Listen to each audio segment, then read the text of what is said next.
Good afternoon. Thank you all for being here today. At this time, I'll call to order the regular meeting of the Quinta City Council for October 1st, 2013. May we please have the roll call, Susan?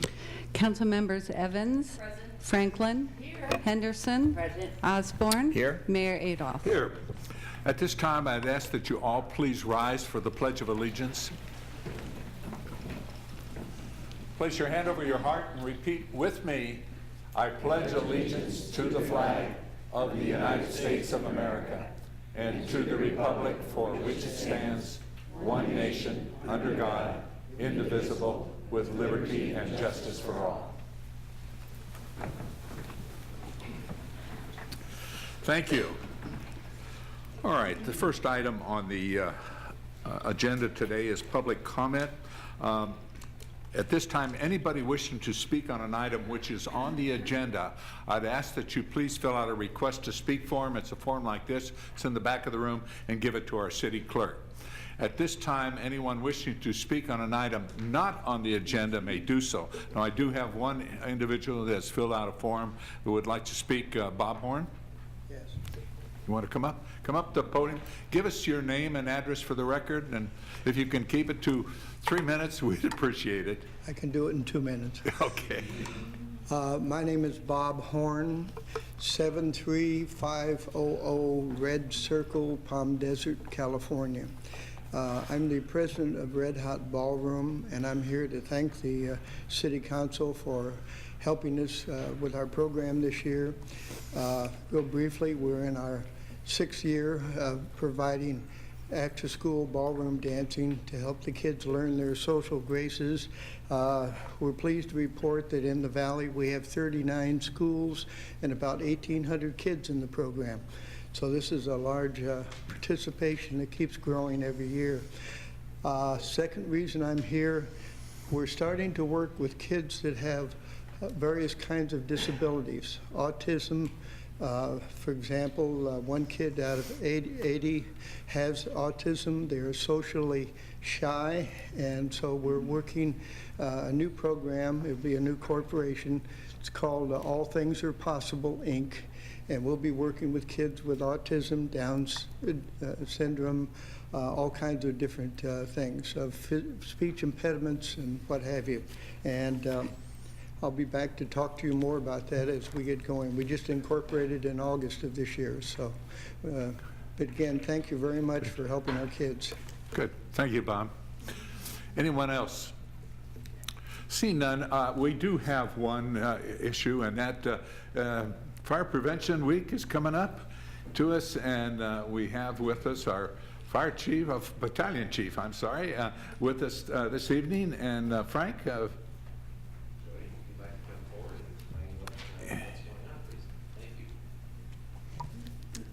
Good evening. I'm Jody Gray, Battalion Chief for La Quinta, and October 6th through the 12th is National Fire Prevention Week, and this year's theme is Fire Prevention, or Prevent Kitchen Fires. And I just wanted to say a little bit about it. Fire is a serious public safety concern, and homes are the most at risk, put people most at risk, I'm sorry. Some statistics are home fires kill more than 2,500 people a year, 156,000 last year. Were from kitchen fires. 2 of every 5 home fires start in the kitchen. A couple of things that you can look out for is to keep alert, stay by your food when you're cooking, keep a 3-foot kid zone, and always change your smoke detectors twice a year. I just wanted to say a little bit about it, and thank you. well, I know you people do a wonderful job for us in that. Jody, let me ask a question. I know several years ago when we were dealing with paramedics and that, and trying to get paramedics into our city and that, we were told that out of 10 calls to the fire department, 9 of those 10 calls were for medical services. And Correct. Is that still? Yes. Traffic collisions, medical aids, anything from burns to heart attacks to food poisoning. Those are the majority of our calls. So we're pretty safe as far as flames are concerned, but the need for fire prevention people is paramount. Oh, yes. And whatever the residents can do about keeping their homes fire safe, there's so many things to do. They can call the fire department anytime. We can give them hints. But they've made leaps and bounds in the last few years with fire prevention, which keeps our fires down. Some of the things we do is going out and doing business inspections and telling them what the hazards are. And even in the home, there's so many things you can do. One of the main things you can do is change your smoke detectors. We still have several fires every year where people were not warned until it was too late. You know, the fire's right at their bed before they wake up. Yeah. Good. Well, thank you, Jody. We appreciate it. Jody, I just want to say thanks to you and all of the CAL FIRE. It's been an unfortunate season, and it's been amazing how from state to state your whole group and your whole team members have just pulled together, and there's been some great losses in the fire departments across the nation, and thanks for putting your life on the line to protect us on a daily basis, you and your teams. Thank you. We appreciate it. Okay, Jody, don't go away. Yeah. No. If you're here, no, you're on fire right now. So. I appreciate that about the home fires, but I also want to tell the audience that one thing in the homes that I think most people don't even know about is your dryer vent, the one that vents Huge. outside or up. Because my daughter lost her house, it was about a couple of years ago, and you responded, but she lost the inside of her house too, to the vent. That is a very good point. Yeah. Those are huge. We go on dryer fires weekly. People don't realize there's so many people don't even clean out the main vent between every other. Well, it's not the lint thing. It's No, not, but it sorry. starts backing The up, vent that and you goes need to pull either it out outside and or- vacuum and Yeah, take it out. yeah, it needs to be done. It's amazing how many fires are caused by that. And I just want to echo Linda's words that you do so much. Your response in my daughter's case was amazing. I mean, I was just blown away. But it has been a tough year for the fire department. We appreciate everything you do. Well, thank you. Yes, and Jody, just for clarity, when you said that to change the smoke detectors once a year or twice a year, I do believe you meant the batteries. Yes. Thank you. Now, I know Twice that a we year all when knew you that, change but your somebody clocks. could hear it and say, is this something new? I got to change my smoke detectors. No, they usually last about 10 years, but sometimes you do need to change them. We Yeah. have gone on quite a few calls where the batteries, it was more than just the battery. They last about 10 years. They're pretty good. But if you change your batteries, every time you change your clocks, you're pretty much okay. Yeah. Well, the batteries normally let me know that Yes. they need changed. And it's with usually that at big 2 in the morning, yeah. Absolutely. So thank you for all that you do. Thank you, I appreciate Thanks, it. And Jody. Mr. Mayor, there is a proclamation that later we'll give to Jody for this purpose. Yeah, great, okay. Okay. That's all we have with public comment, and so we'll move on to confirmation of agenda. Any changes, additions, or deletions by We staff? have none. By council members? Okay. We'll move on to presentations. We have a couple this evening, and the first one is the Coachella Valley Water District, information about chromium-6 in our drinking water. And introduce yourself, if you would, please. Thank you, Honorable Mayor, members of the City Council. My name is Jim Barrett. I'm the General Manager of the Coachella Valley Water District, which is your municipal retailer. And I am a resident of La Quinta. Thanks for the opportunity this evening to come in. What we wanted to do was to just give you a short briefing on a proposed regulation that the state is considering to change the amount of chromium-6 that is allowed in drinking water. It's our estimate, based on our knowledge of what the economic impact of this would be, that it would raise the rates for every domestic water customer within our service area from $7 a month, which is the meter rate, to over $50 or $60 a month, just to satisfy this requirement. I've brought Steve Bigley with me. He's my Director of Environmental Services. He's been very active at both the national and state level with the American Water Works Association and with the Association of California Water Agencies. He has a water quality background, so I'm going to defer to him. He's got about 7 slides that he'll quickly go through, and then we'll be available for questions if you have any after that. But thank you again for the opportunity. Okay, thank you. Thank you. So chromium's been regulated in drinking water since the 1970s. There's a federal drinking water standard of 100 part per billion. Part per billion is about 1 drop in your average small residential swimming pool, about 10,000 gallons. State has a more stringent standard of 50 parts per billion. In 1999, there were some additional concerns raised for chromium-6. That was followed by a blockbuster movie, Aaron Brockovich, that raised the concerns for chromium. And in 2001, our California lawmakers adopted a regulation that required the state to set a drinking water standard for chromium-6. This would be the first drinking water standard specific for chromium-6 in the country.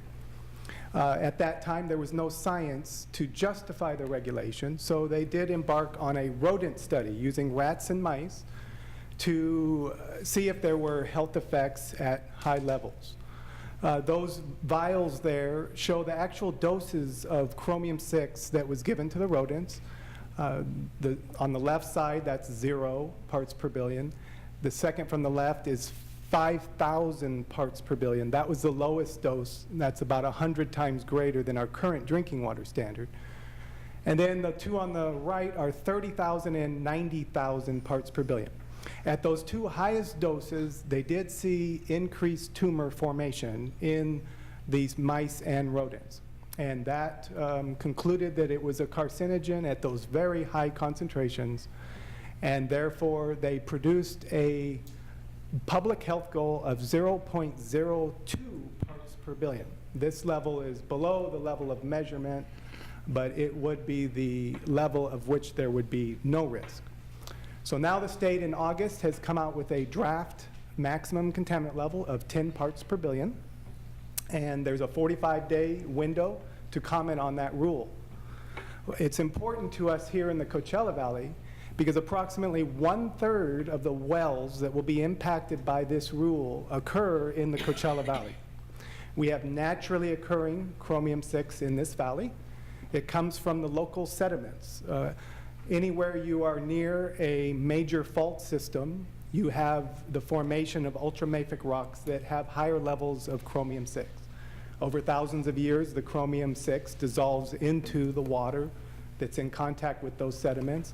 We have low levels up to about 20 parts per billion. About half of our water supply is over the proposed 10 parts per billion. The map here shows the valley. Up here is where our recharge area is. We've been importing Colorado River water there for 40 years to replenish the basin. The colors, dark blue is no chromium present. The brown is the higher levels, around 20 parts per billion. La Quinta is down in this area right here. The transition between green and yellow is that 10 part per billion range. So you can see the Palm Springs area here is very low levels from the 40 years of Colorado River water, which has no chromium-6. So the benefit, the closer you are to the area where we're importing that Colorado River water, the lower the levels. So in Rancho Mirage, all of Palm Desert, Indio and Coachella are blocked out here. We don't serve those areas, but almost all of their wells are over the 10 part per billion. So here in La Quinta, we have about 20 wells. Quite a few of our wells are in the La Quinta area that would be above this level.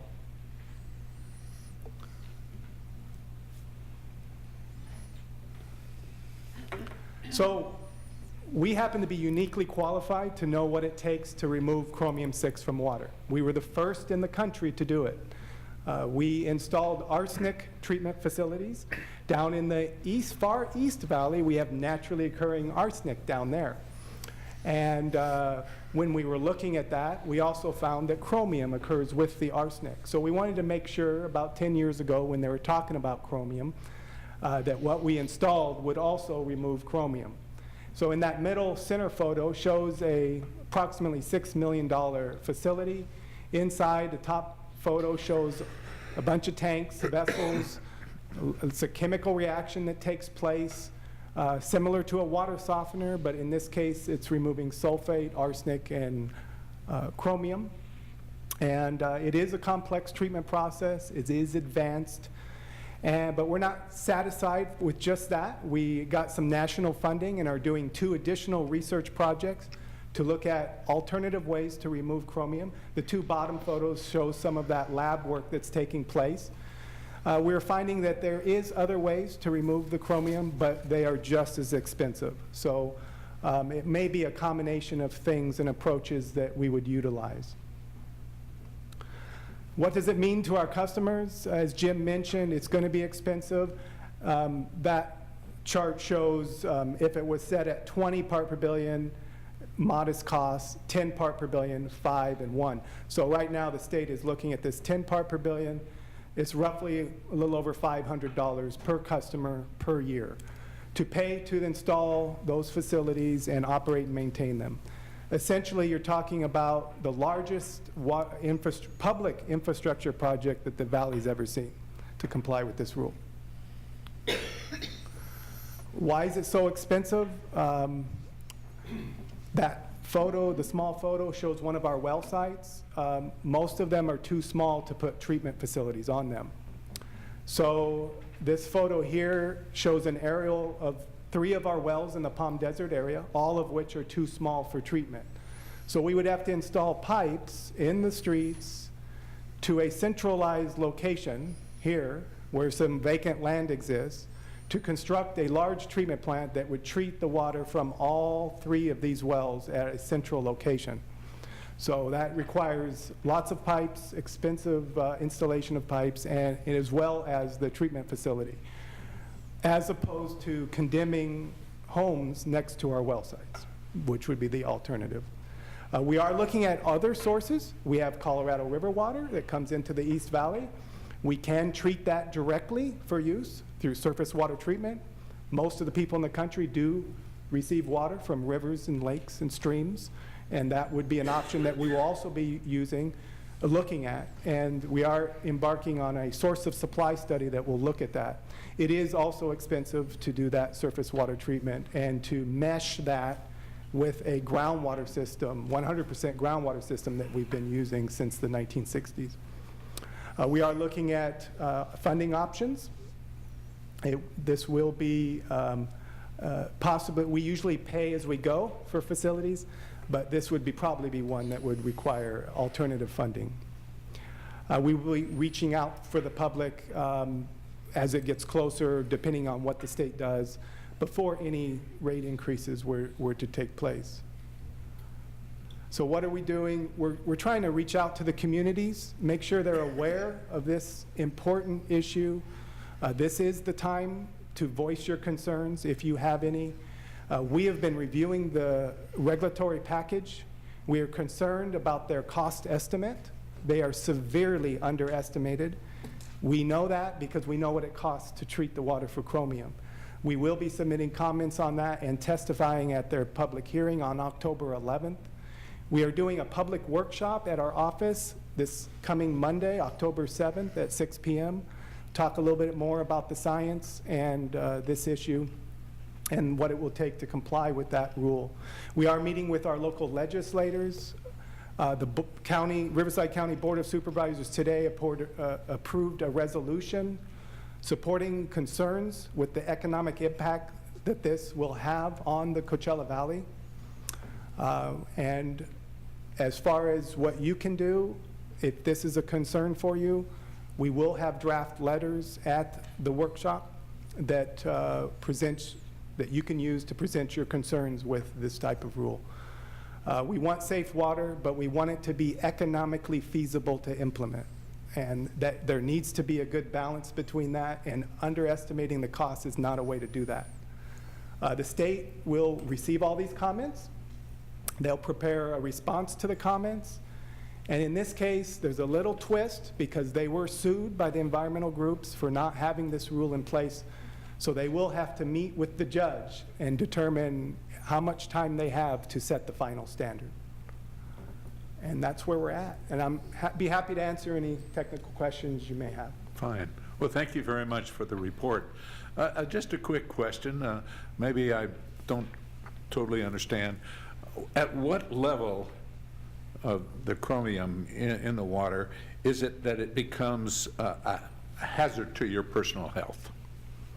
What we can say is that over 20,000 parts per billion, it is hazardous to rodents. That's what we know for sure.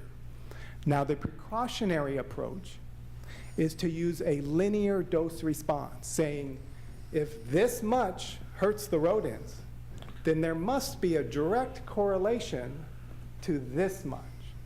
And that's this cautious approach.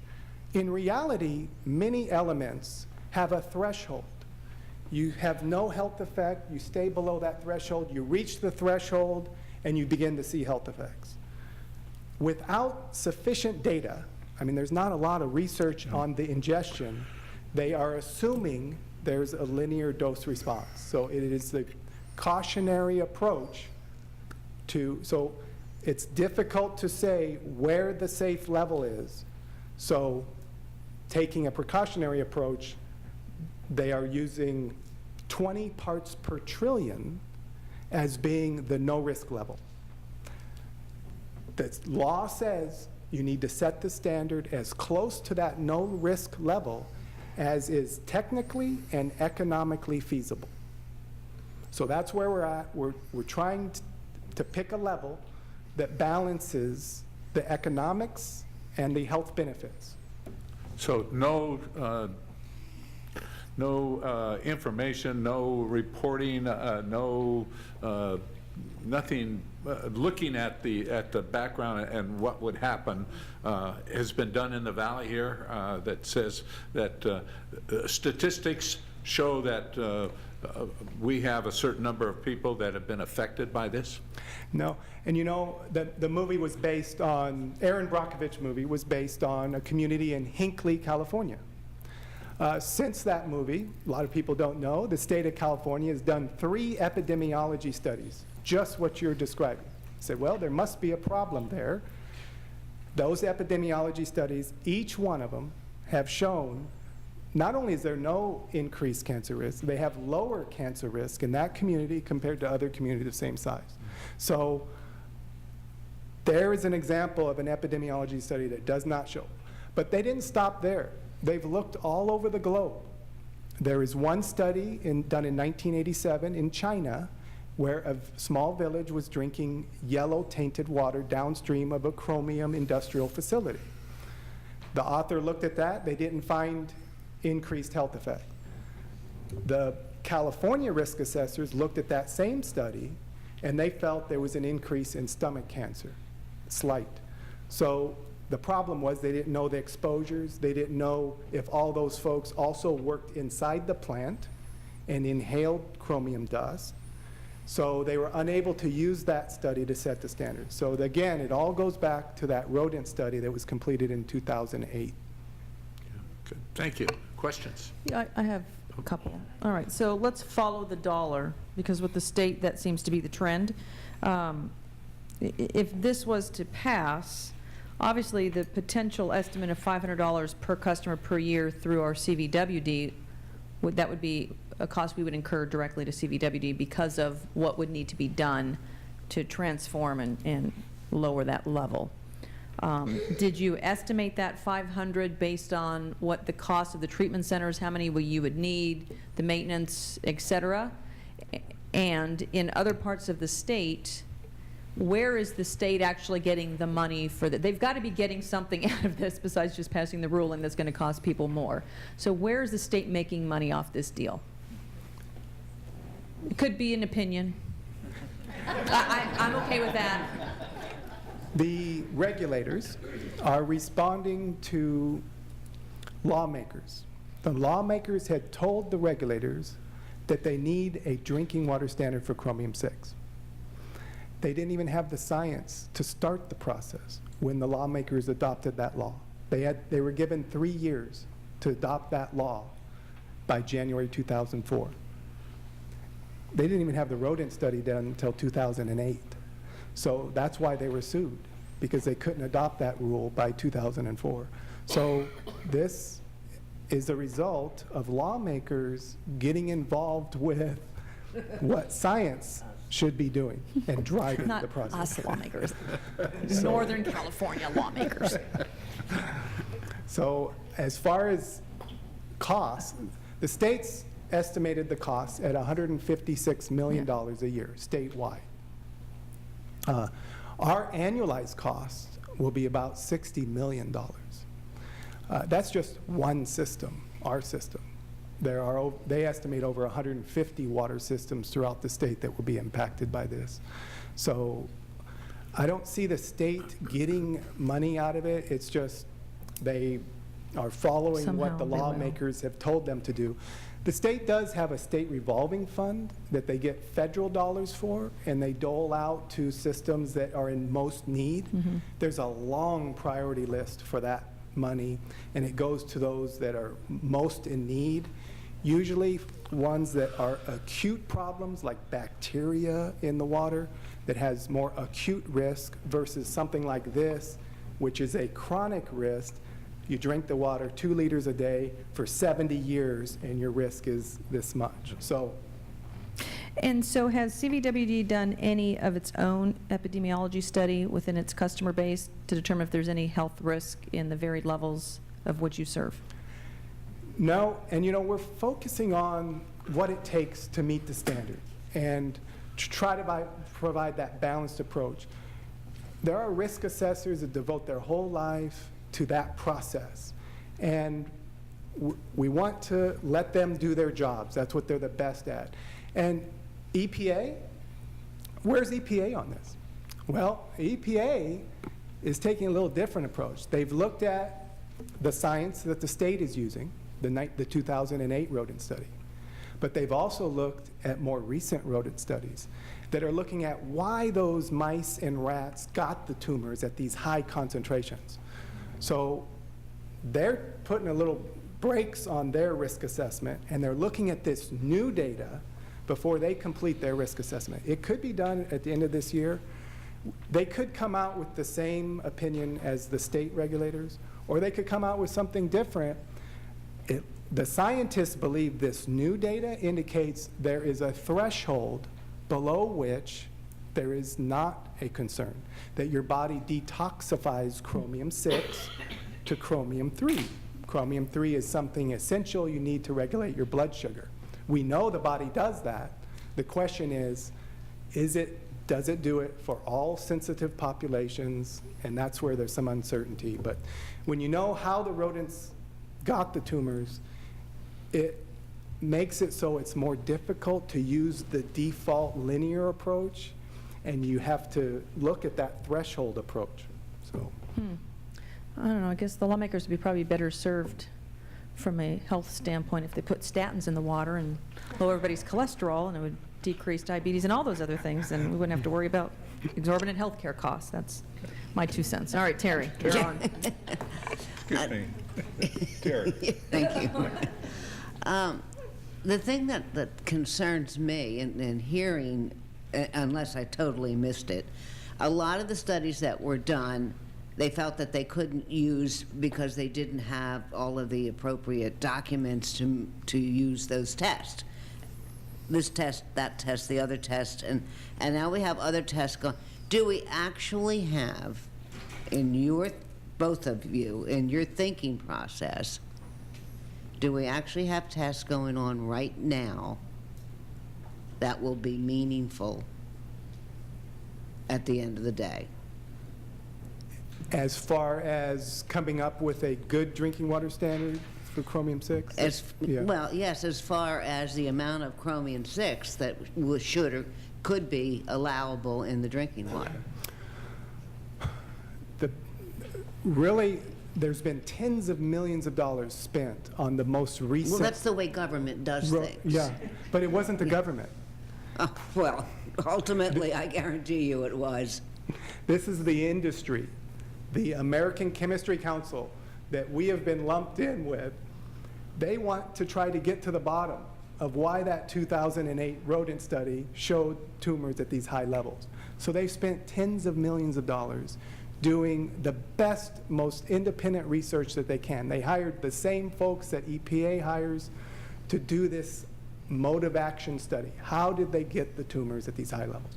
So 14 papers have been published. That's the data that EPA is looking at. So no, I'm not aware of any other research, because that is the most extensive research on rodents I've ever seen performed. And the state regulators have said, well, we've looked at that, and you know, maybe they identified one mode of action, but you know, there may be another one, so we're moving forward. So there is definitely folks on both sides of this, folks that have studied chromium their whole lives, that feel it's safe, that it's not a threat at the levels. There's other folks that think it's a potential concern because there's uncertainties. If I may. Yeah. I very much appreciate the time, and I know we've gone over what we were allowed to do. Yeah. But to maybe bring it back a little bit more relevant, what Steve has mentioned is the state has set this 10 parts per billion in a way to avoid 12 cancer cases a year throughout the state. That's the risk part of what they've said. 10 parts per billion, 12 cancer cases. And then there's an economic impact to that.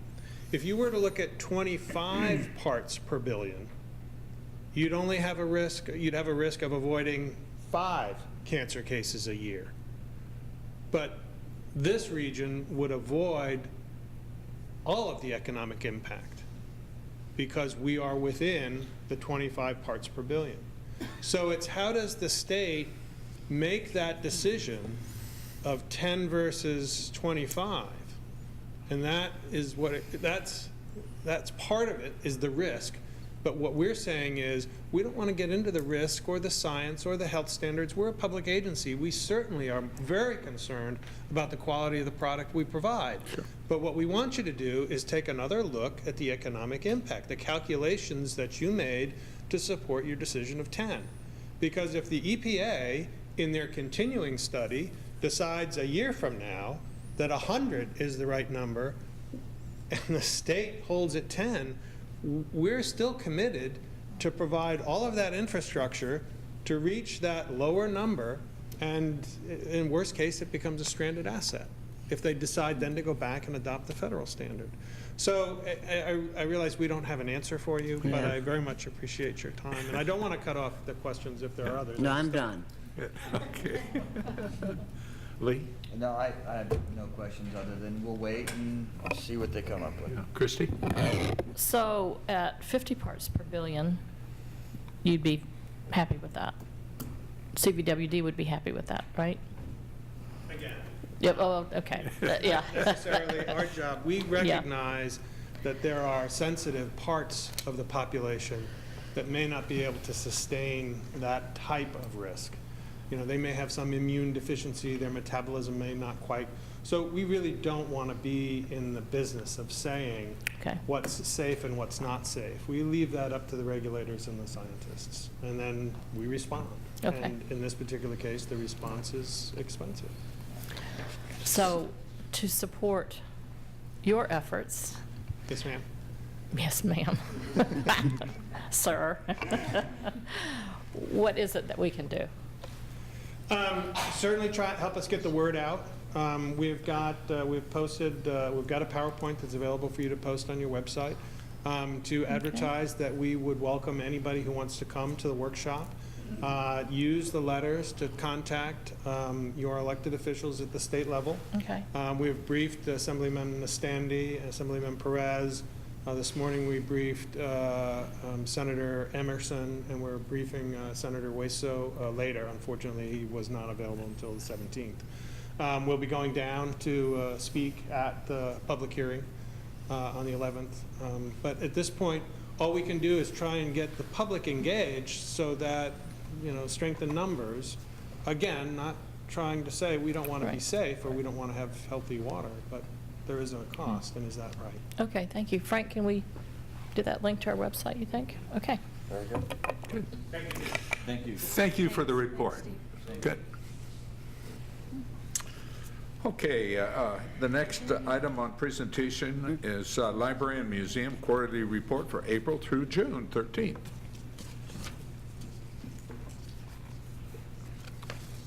Oh, and the museum. Just don't forget. Yes.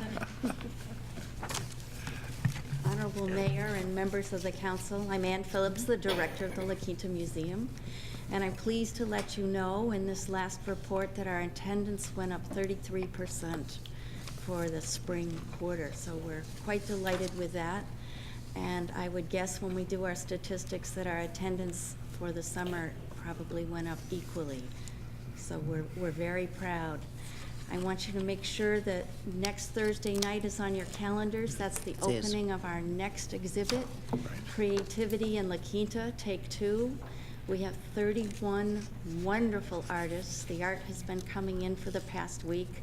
We're busy hanging it, and it's just extraordinary. There's a lot of talent in this city, and we're very proud to show it off. So do come to the opening and support your local neighbors. Thank you. Good. Thank you. Good afternoon, Council. It's always proud to be here. We've given you all the facts and figures, and I know you have a very busy agenda today. About a year ago, Edie had sent me an article that she had read about technologies in libraries and trying to get in the forefront of different things and different advances. So we have been trying to kind of work that in that direction as much as we can. And I wanted to show you a few of the things that we have added to library collections. One of the things, we are going to be circulating preloaded Nooks so that a person can come into the library, they can check this out. The books are already loaded on. And the other one that is kind of exciting, I was visiting John Glenn Middle School before last spring, and the students there are getting Chromebooks, and then I'm finding even the now into the elementary schools. So this is a Chromebook, and I'm going to pass these along and let you kind of look at this. We have 10 Chromebooks that we are circulating in the library, and what we're doing, these are checked out for 2 hours.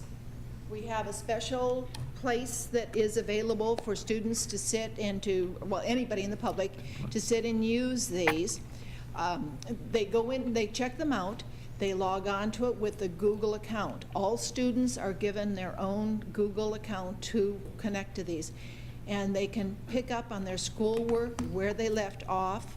So it's kind of a new technology, and it is kind of the way that our local schools are going. And so we're trying to more and more to connect with what's happening in our schools as far as technology and making our library a little bit more responsive to, some of those things where, we circulate games, now because that's another high demand item. So, a family can come in and check out a Wii game before they decide if they want to buy them, and those have been very successful. So, like I said, we're trying wherever we can to try to increase the technology and make our library a little bit, give it a little edge.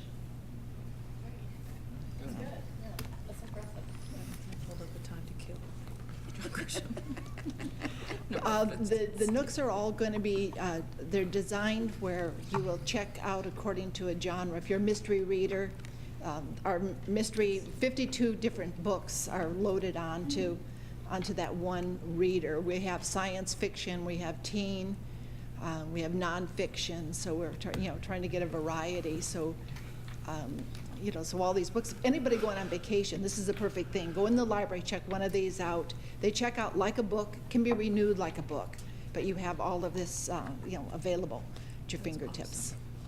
Good. How are your programs coming for this coming year?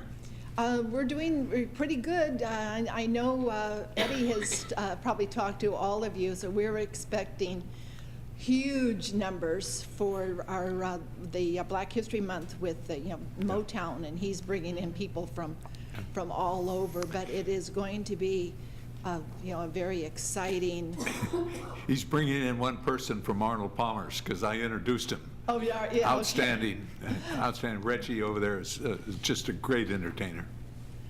So, like I said, we are expecting, we're having fewer programs than we started out, but we're having bigger and better programs. So we're expecting 100 to 300 people to some of our programs.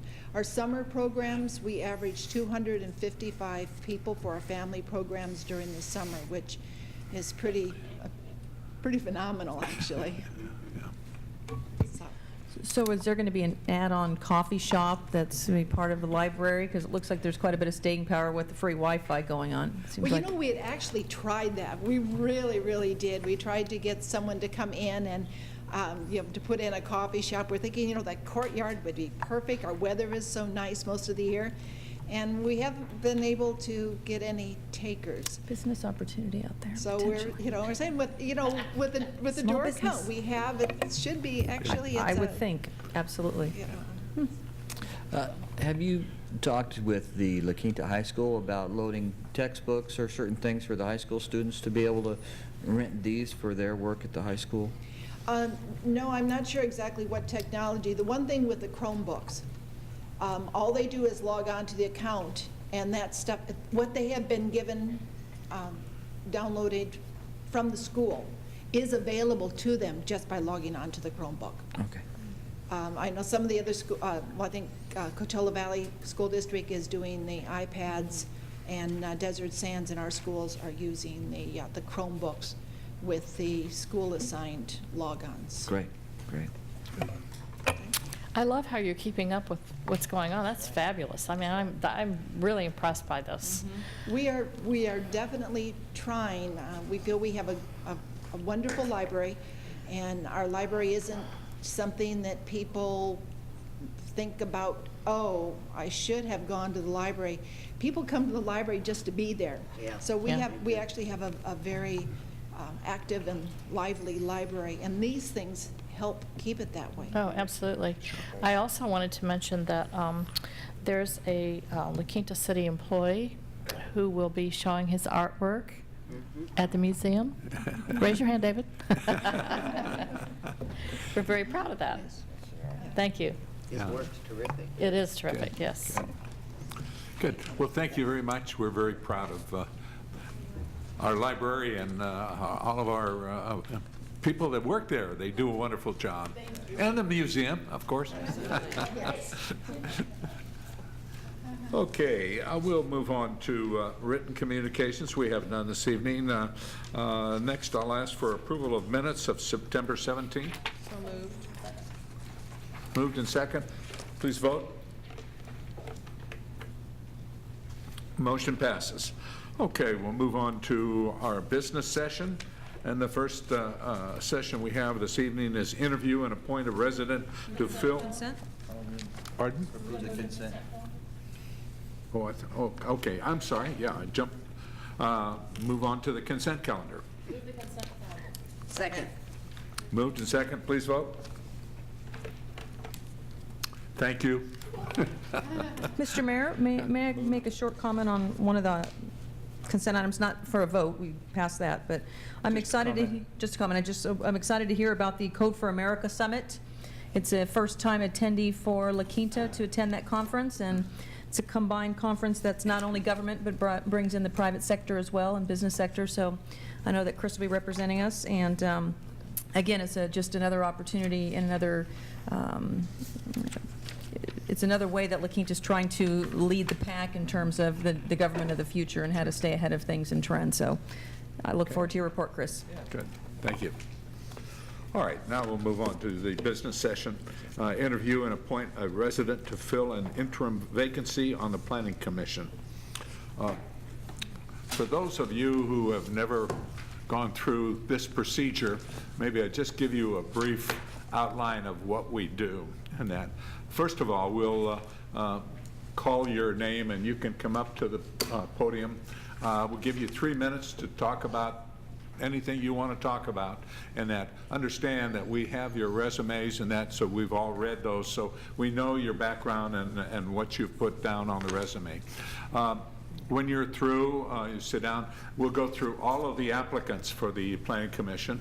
When they're all done, then what we do is, oh, excuse me, and I would mention, when you have the 3 minutes, we'll give each member of the council the opportunity to ask you 1 or 2 questions and that. But when we're all done, the city clerk will pass out a ballot, which each one of us will have the name on the ballot and your name on the ballot, and each one of us will vote independently, give it to our city clerk. She will make the announcements of who voted for who, and if and the one with the most votes is the one that will be selected for the Planning Commission. If there is a tie, then what we'll do is bring it back for a second vote for those individuals that tied, which would be probably 2 and 2 type thing. And then at that point, then the announcement would be made. So it's a very simple process, but we go through the same thing every time.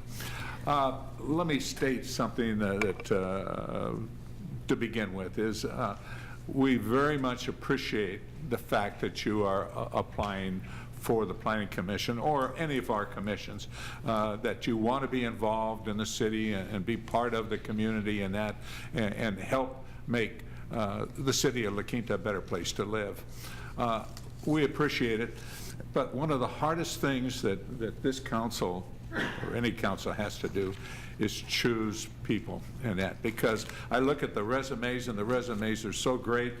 Any one of them would fit the bill and could do a great job on our commission.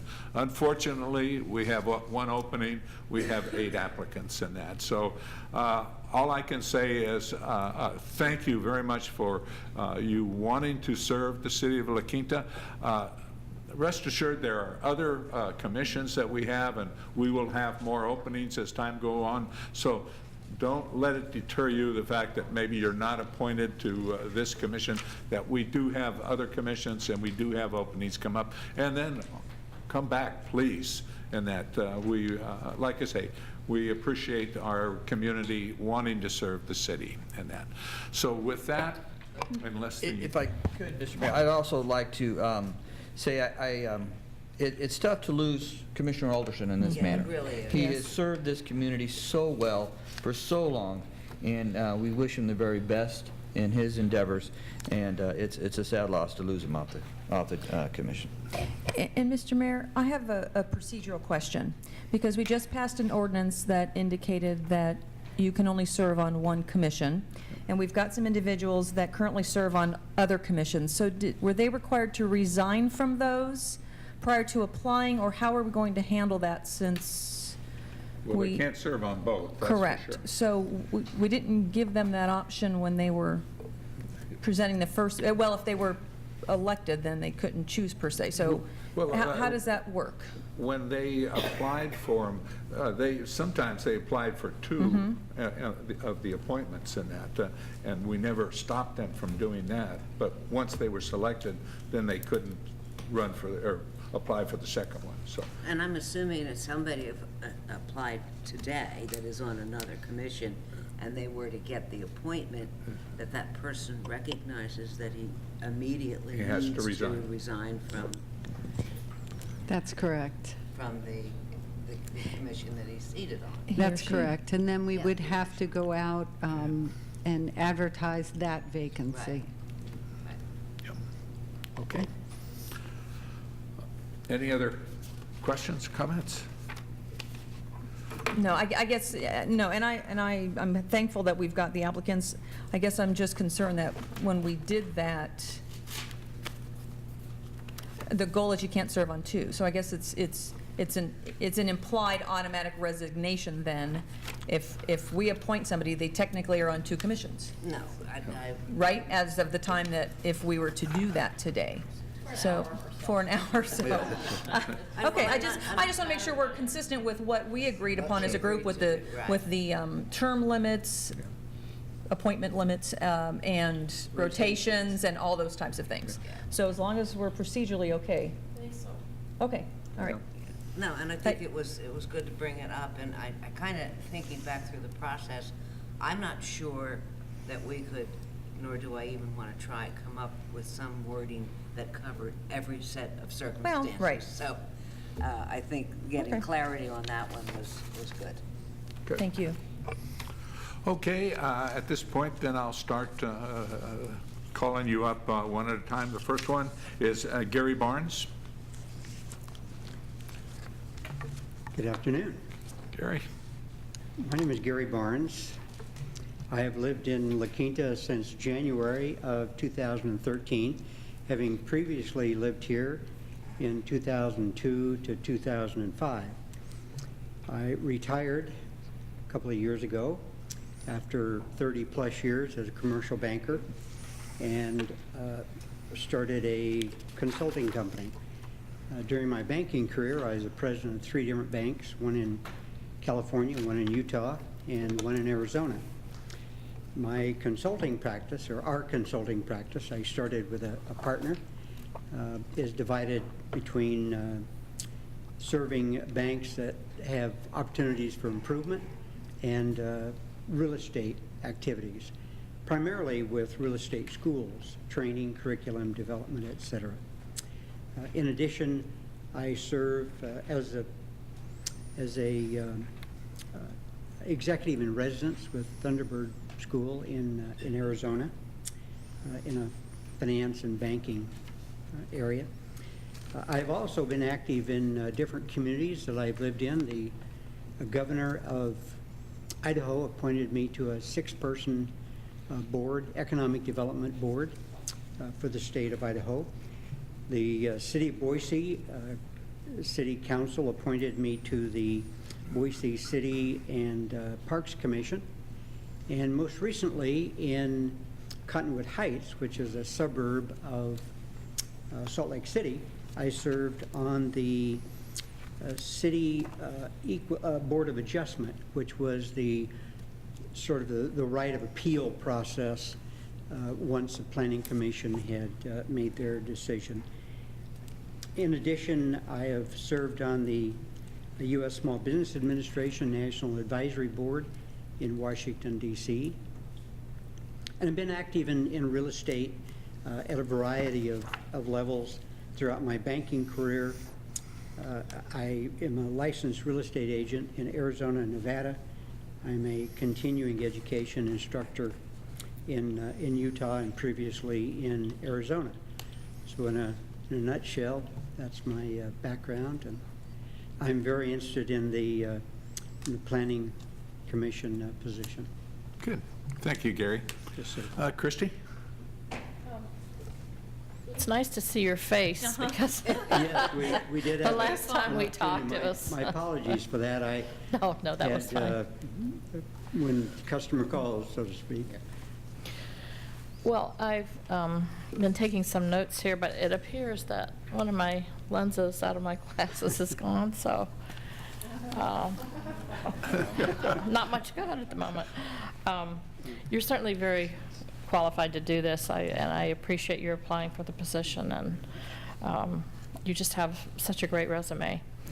And your willingness to serve the city is wonderful. But thank you for applying. It's almost walking distance. I live in Virginia, Colorado, so it's, Yeah. Almost. Walking community we are. Yeah. We hope. Lee? I have no questions, thank you. Terry? Yes, Mr. Barnes, I'm sure you would remember the little screw-up that I was involved in the last process, and I came here determined today to not make a mistake. So it's the best I can tell you. No issue at all. You have an outstanding resume. Thank you for You're applying. very kind. Good. Linda? I'll ask the question. I don't remember if somebody asked this during the last round of appointments. Have you reviewed our general plan? Is that thin little document? Yeah, thin little document. I have not with any great detail at all. You think La Quinta's done a good job in its planning and development? Yes, in a word, if you expect a yes or no. That works. We'll take yes.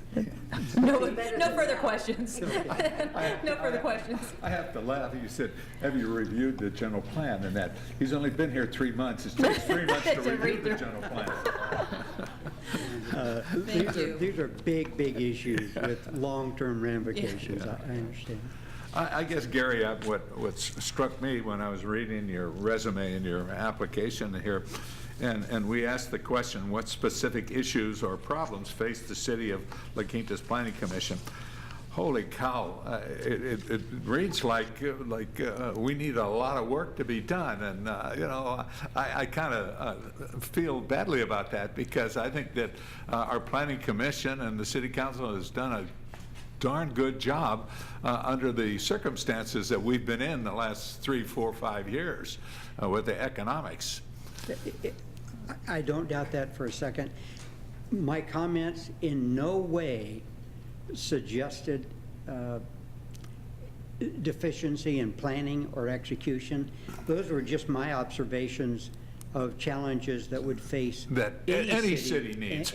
Precisely. Sure. Okay. It is not a geographic specific set of comments. Yeah. Well, and if I suggested anything to the contrary, well, I quickly apologize.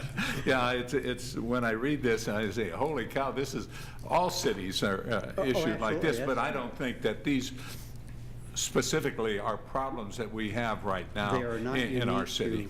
To La Quinta, absolutely not. Good. Okay, thank you, Gary. Okay. Thank you very much. Okay, Frank?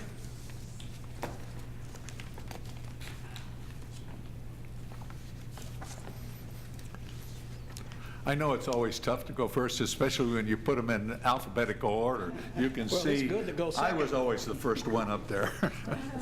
Good afternoon, Mayor and council members. My name is Frank Blum. Address is 47840 Via Livorno, La Quinta.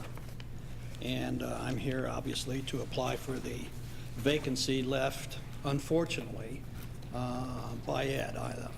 I'm just so upset about that. He's a good man, and he's been a good man for this community for a long time. You can see by my resume, I won't be redundant with that, that I have sat on the IID board appointed by this group. I'm sitting on the Investment Advisory Board now, appointed by this group. Yes, I have been there with the general plan. I won't do what Robert has said that he's done, read every word of it. I cannot fess up to that, but if this appointment is made, then yes, I will. I do not have the hard copy. But Careful. I know, but if Robert can do it, I can do it. I know that it may take me a couple of years, but I'll do it. I know I can do that. Anyway, I'll stand for your questions. Good, thank you. Lee? Yeah, Frank, regarding on your resume, you talk about the development projects, and it's a pretty extensive list of development projects. So have you stood before planning commissions in the past then with Absolutely. these? Sure. Variances, planning and city council for variances, for permits, for all of that, all of the above. Both on developmental projects where we took the land, we acquired the land, we did the A&E on the land, and then we went through the building department, did the plans, went to the planning commission, and went through the whole 9 yards of it. Okay. All right, well, and just to let you know, the planning commission will have a test on that general plan later on this year, so.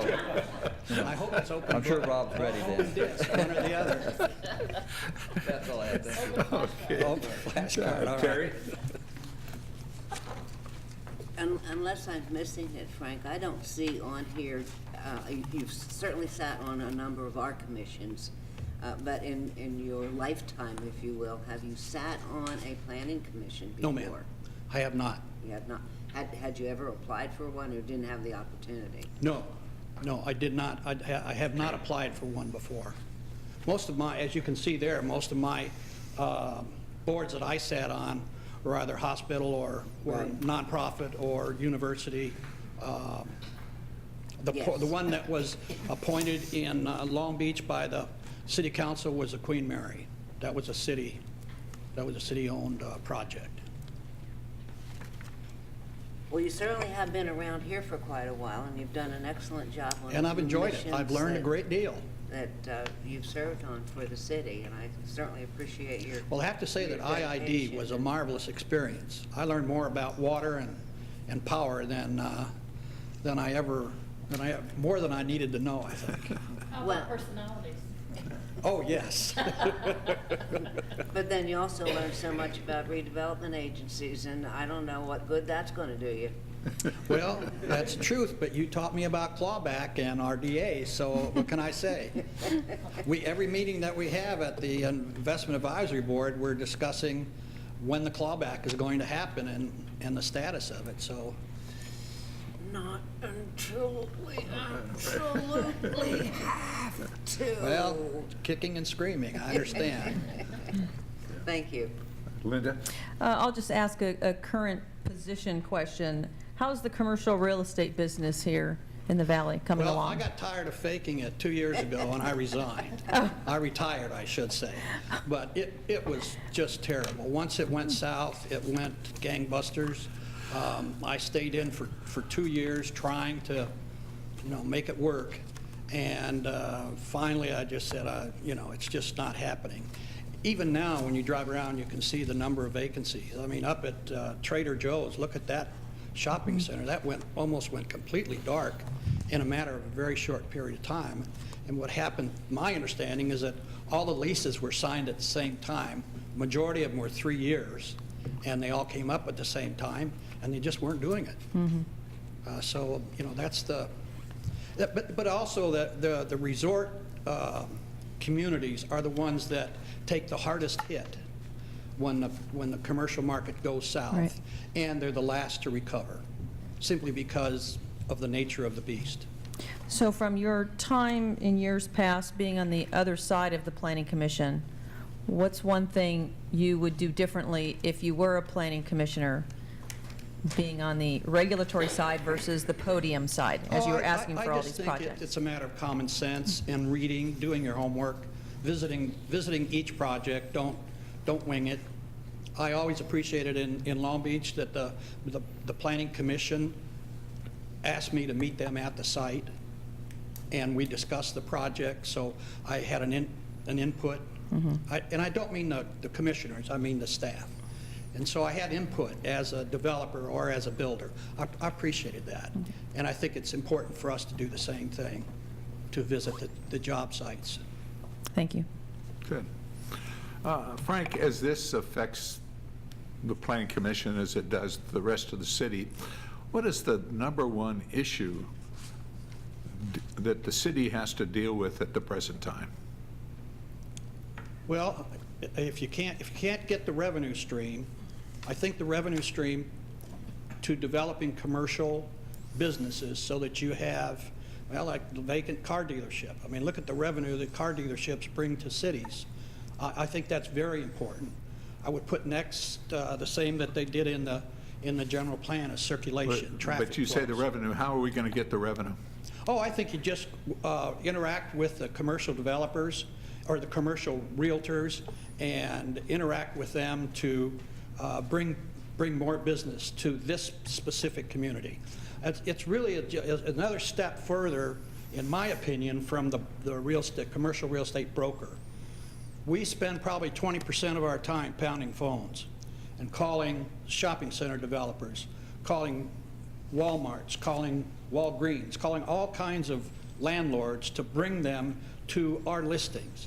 I think that same effort needs to be done on a city basis. I know that you go to Vegas for the shopping center convention every year. Your presence is known there. It has to help. Well, it did. It helped the city of Palm Desert. They got the Red Lobster and Nordstrom's, and I've been courting them for 5 years. And Darden is hurting, so it may not be, I mean, Red Lobster and what's the other one that Darden owns? They're both hurting. They're both having hard times right now. So that Red Lobster, the one Palm next to Desert. it, what is next to it? The Olive Garden. Well, that's one of the busiest stores in Southern California, but yet no, Red Lobster is not making it. So. See, they should have come to La that's the- Quinta. Pardon me? They should have put it in La Quinta. I agree. But Don, I'm serious that I think the cities, like what you do at the convention, have to be proactive, to fill those dead spaces. And I would even suggest interacting more with the commercial brokers.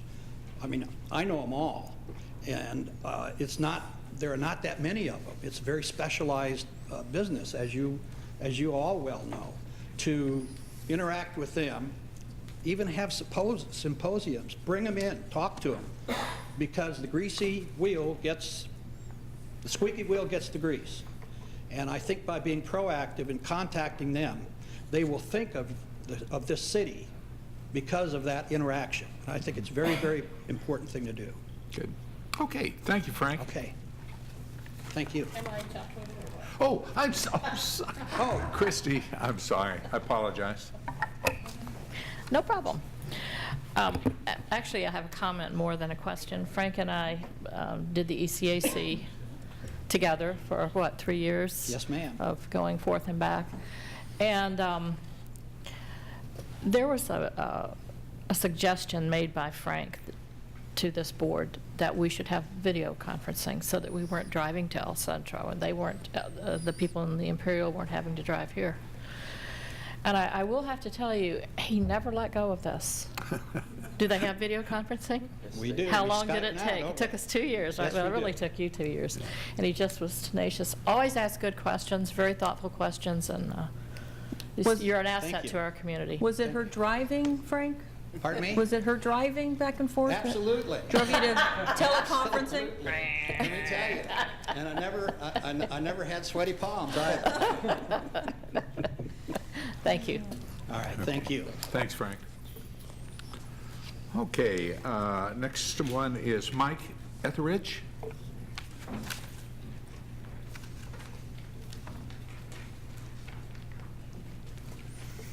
Good evening, Mayor and Council. How you doing? I'm a fairly new resident to La Quinta. I've been here about a year and a half. I manage well supply. We are the pipeline suppliers here in the valley, so we're actually for the CVWD expanding their system because we get to sell more pipes that way. So just that's Minus the $500 per resident. right. Yeah. Correct. There you go. I'm a very positive, pro-business, pro-growth business person. I'm the president of the City Coachella Chamber of Commerce. I'm also on the advisory water board. We've worked with the Planning Commission in Coachella, and we've actually stole some of you guys' ideas for the sign ordinance that we're working on right now, and trying to make it the balance the chamber side, and to make the signs more in line with what we probably have the worst signs in the valley right now, but we're going towards gradually to be more aesthetic. I came from Desert Hot Springs and was on the president of the board of the Agua Dulce Homeowners Association. And I worked, that was the Agua Dulce development went bankrupt, and so we dealt with the developers and the bonding companies and the challenges that created, and the city not calling the bonds in a timely manner created all kinds of problems for the residents of the community. So I've dealt with that side of with growth.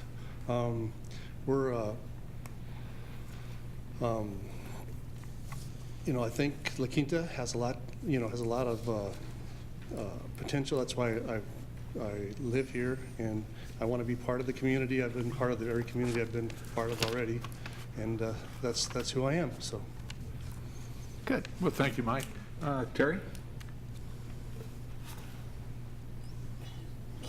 Can I pass right now and come back?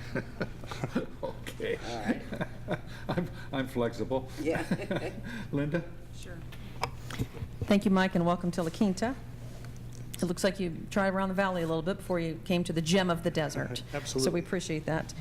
You indicate on your application that you don't know of any specific problems with the Planning Commission, and really your goal is to get involved in the community that you live in. Absolutely. I guess compared to some of the challenges that you faced in your other positions, Sure. the Desert Hot Springs and some of the work that you're doing in Coachella, what opportunities or what I guess, what do you glean from what La Quinta can possibly do to make it even better? If you don't see problems with La Quinta, how do you believe that you might be able to involve yourself to make it better? The empty buildings, commercial buildings certainly are a problem, and they're a problem in Coachella. We both have the same problem, sort of, except Coachella's of a lower, not as developed or, or high-end as La Quinta, if you want to call it that.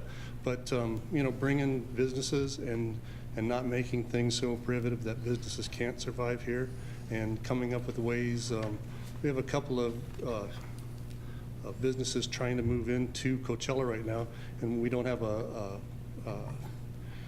person that can help them along. We lost that person. Development, yeah.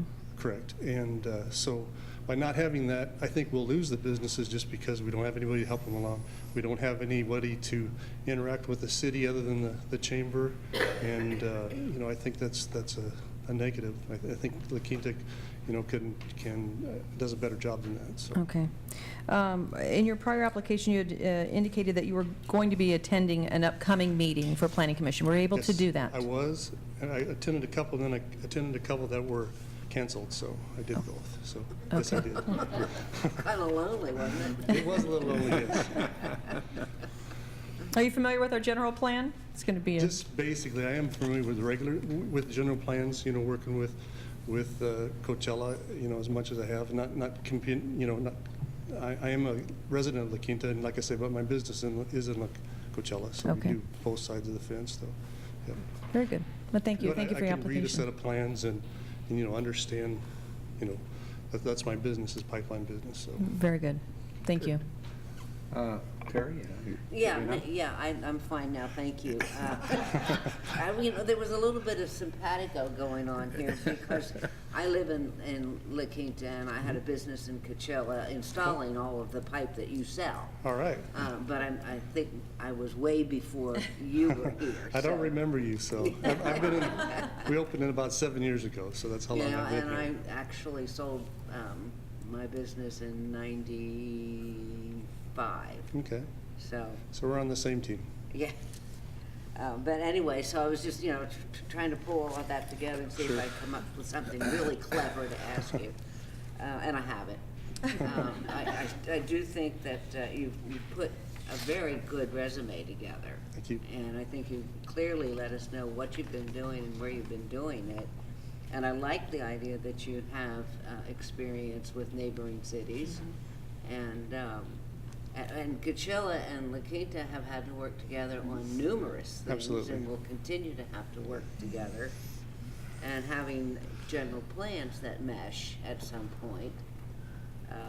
So I think you've got a good basis here. So thank you for applying. You're welcome. Good. Christy? I will just echo what Terry said. Your resume is very well put together. It certainly does give us a history of what you've done and the talent that you have to offer our city. But other than that, I have no questions for you per se, but I do appreciate you applying. Thank you. Lee? Thank you. Mike, have you had a chance to go before a planning commission on a project, whether it be Coachella or any other city? No. No, I haven't. Okay. Nope. All right. Well, thank you. Thank you for that. Okay. I see where you've been active in the chamber and that. Are you a member of the La Quinta Chamber? I've attended a couple meetings, and there's no excuse why I'm not a. But, are you telling me you're not a member of the chamber? Correct. I'm not a member of the Quinta Chamber. I should be, though. Just one. There's the president over there. I'm sure he'll give you an application. We actually interact quite a bit. So, yeah. I know that you worked in Desert Hot Springs and Coachella. Did you live there? I lived in Desert Hot Springs, yes. I lived in Agua Dulce. It was a GHA community that went defunct, and then the Westman group took it over, and all that stuff has been dealing with both those groups have been a eye-opener experience. How's that sound? That was positive. Yes. I tried to do the best I could. If you lived in Desert Hot Springs at the present time, would you like to join their planning commission? No. Yeah, but somebody should. They have a few problems. So, but I did. I was active in and it wasn't in the political circles, and pushed hard to They actually resolved the paving. The city was going to just walk away from finishing the project off, and they sort of half finished it, and the city paid for out of their own pockets to pave the streets and do some fence improvements and stuff, which I don't think they would have done if we hadn't been so aggressively after them. So. Yeah. Well, I was with Yvonne Parks, the mayor, last night, and then we sort of gave Rick Daniels, the city manager, who's now going down to Needles, and that a little farewell, because Rick was a resident of La Quinta. He still owns a home here, just down the street from me, as a matter of fact. And he told me last night, as soon as he decides to retire from Needles, he's coming back to La Quinta. He would remember me. And Yvonne would too. Yeah. Well, he's a great guy, other than he went to Oregon. That's true. Okay, well, thank you very much. Thank you. Doug Hassett? My name is Doug Hassett. I live at 54800 Avenida Rubio. Been in La Quinta for 22 years. And currently hold a position on the Building and Construction Appeals Board, which that rigorous schedule has just worn me out. Yeah, I hope it wasn't one of maybe you were dealing with. Well, no. In fact, sorry to say to bring Halloween to the chambers this early, but I had an altercation with my dermatologist and I lost. So, but I have a desire really to serve the city of La Quinta. I've been here for a number of years now, and I'd like to do more for the city. In whatever way that I can.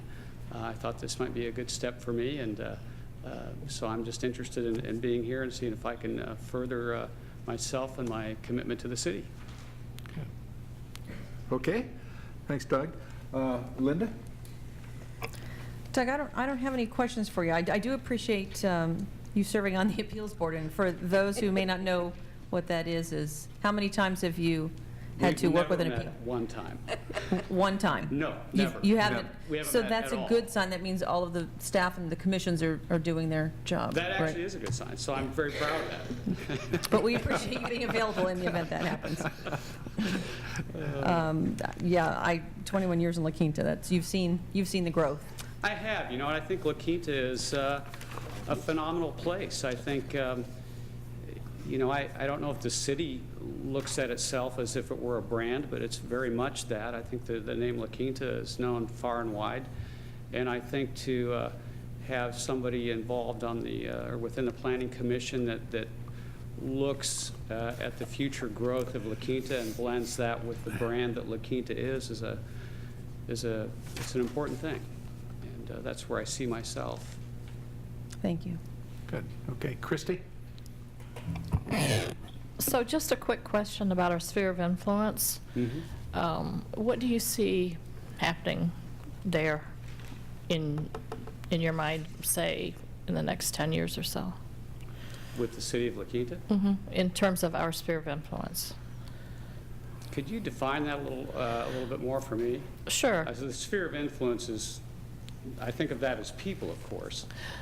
How are you looking at that? Are you looking at that within the city of La Quinta, within here in the the desert? We have a sphere of influence that's a land, if you will. Geographical area. Yeah. From here to Coachella. Right. Okay. And south and east. It gives us an opportunity in the future to annex that, if we should, into the city, or not. I think that if we can annex land that makes sense for the growth of the city, and once annexed, obviously the city can support that and grow that, I think that could be an extremely positive and important thing. Okay, thank you. If we're overstepping our bounds, obviously there would be a lot of conversations that would have to take place to make sure we don't do that. Okay, that's good. Nice application. Thank you so much for applying. You're welcome. Lee? Thank you. Doug, one of the things you talk about is traffic flow through our city. What's your thought on where we stand or where we should be? Well, the city of La Quinta, certainly over the last 20-some years that I've been here, and I can remember when 111 was, I think, just 2 lanes, or not 111, but Washington, pardon me. I think the city's doing a great job. I really do. I think there's areas for improvement. The construction for traffic flow, improving traffic flow never seems to happen when we all wish it would, or, it's always inconvenient, it seems like, for some, but not all.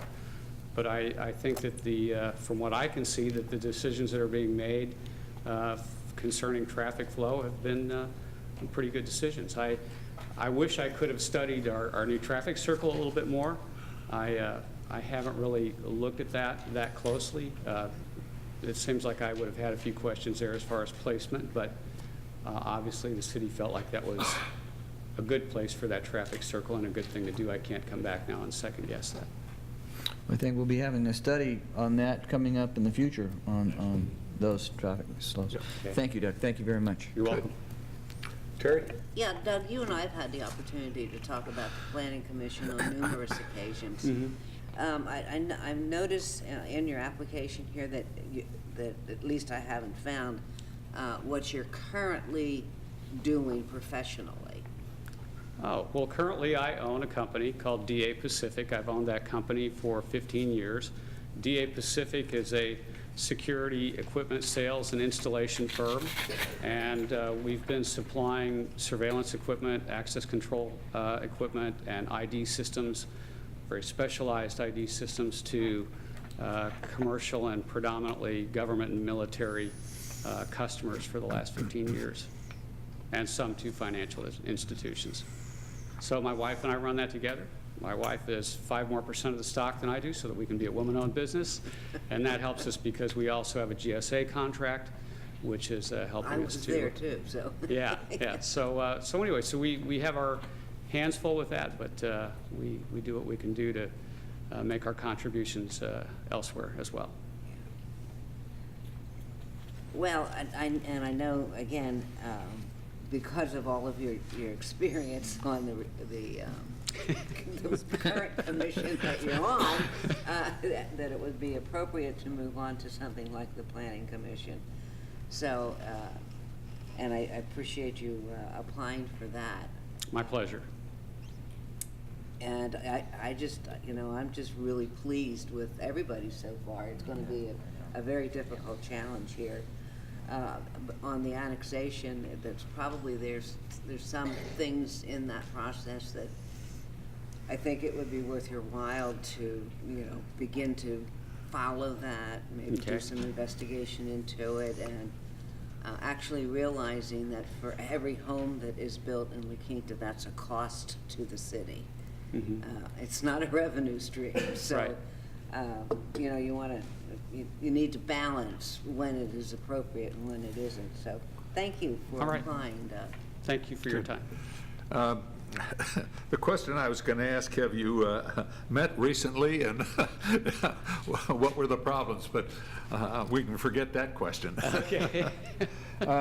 I did enjoy the statement in here. I've also come to understand that making everybody happy is difficult.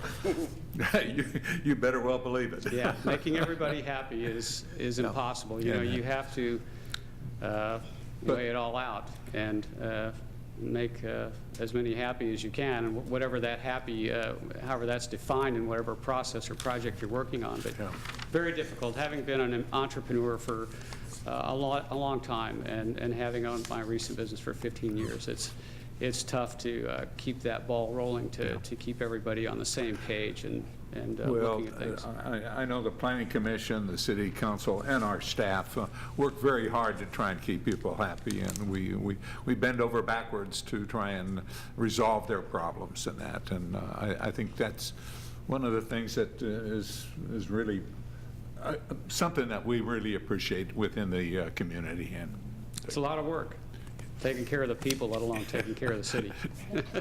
Well, we're a city of citizens, of people, and we understand. Yeah.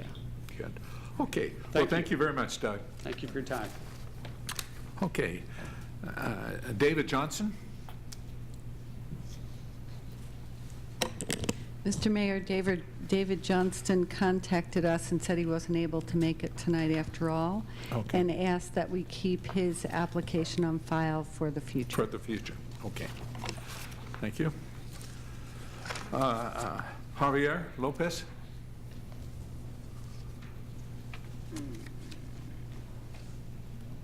Calling once. No?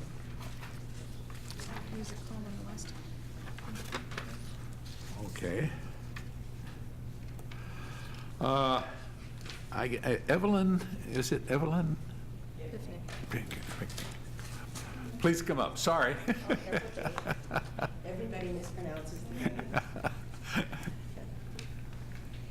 Well, first, I want to apologize for handwriting this application, but when I contacted Anna at the front desk, we had a problem with the downloading of the application, so I couldn't get that. So I wanted to get it in plenty of time, so I handwrote it.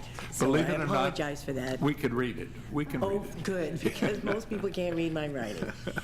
So you have my comments and all of my qualifications, but I wanted to tell you that we drove down here from LA and we saw Gem of the Desert, and we saw La Quinta, and we drove through it, we drove through the Cove, and we just moved down here. Within 2 weeks after that, I sold my house, and we moved down here because it was just so beautiful and so wonderful. So I had some health issues a couple of years ago, so that's why I haven't applied earlier, but now I'm much better, and so I thought, although I'm not nearly as qualified as some of these other applicants, I have done at the desert schools. I was on the commission for the board, with all the schools. So that's the only experience I have with planning commission, but I know I love my community and I could do a good job. So I don't have anything else to say. Well, that's always the first step. Oh, I think so too, yes. Yes. It's a big step. Yes. Thank you. Christie? I don't have any questions per se. I will say that I can certainly read your application. Well, I'm glad. Yes. And I appreciate your applying for this. I think that it's always good to have experience if you're on the Planning Commission, but a lot of being there is application of common sense and a certain degree of intelligence, and you seem to have both of those. Well, I plus do a sense have of both humor. those. I do that, but, experience as per se. Right. No, but I can learn quick. Yes. Okay, well, I thank you for applying. Thank you. Good. Lee? Thank you. In your comments, you're regarding a concern about the need for more low-income housing? Well, I drive around the Cove a lot, and I see a lot of low-income people who are having a hard time trying to find a place to live. But I know that impacts the city in not a really good way, so I think there should be some happy medium we could come to about that. You know what I'm saying? So I think that if we had more houses to purchase, it might help those people, but. Thank you. Okay. Thank you. You're welcome. Terry?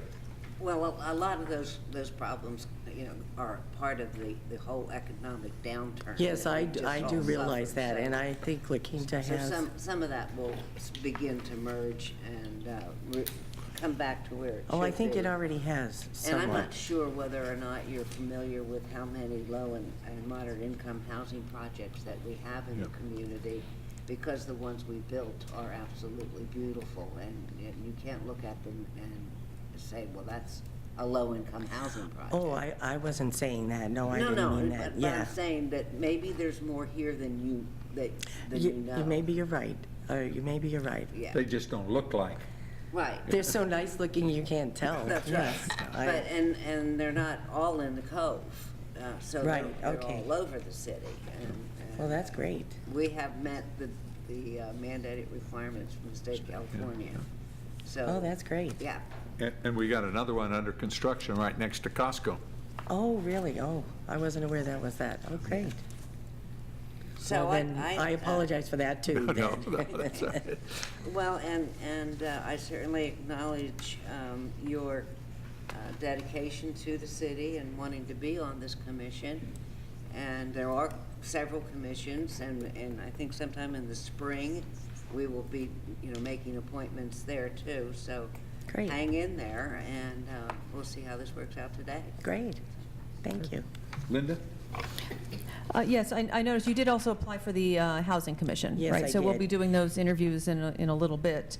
And I think that might be closer to home, perhaps, with your perceived need of helping some of the low-income residents. And that's a great opportunity to really understand fully what all the city of La Quinta has done for its residents, because there's a variety of levels and still some opportunities in the future. Not with the housing funds we used to be able to utilize to build things, but I was shocked when I came on council and looked at some of the housing projects that this city has created and developed and what we've continued to do, and it's very impressive.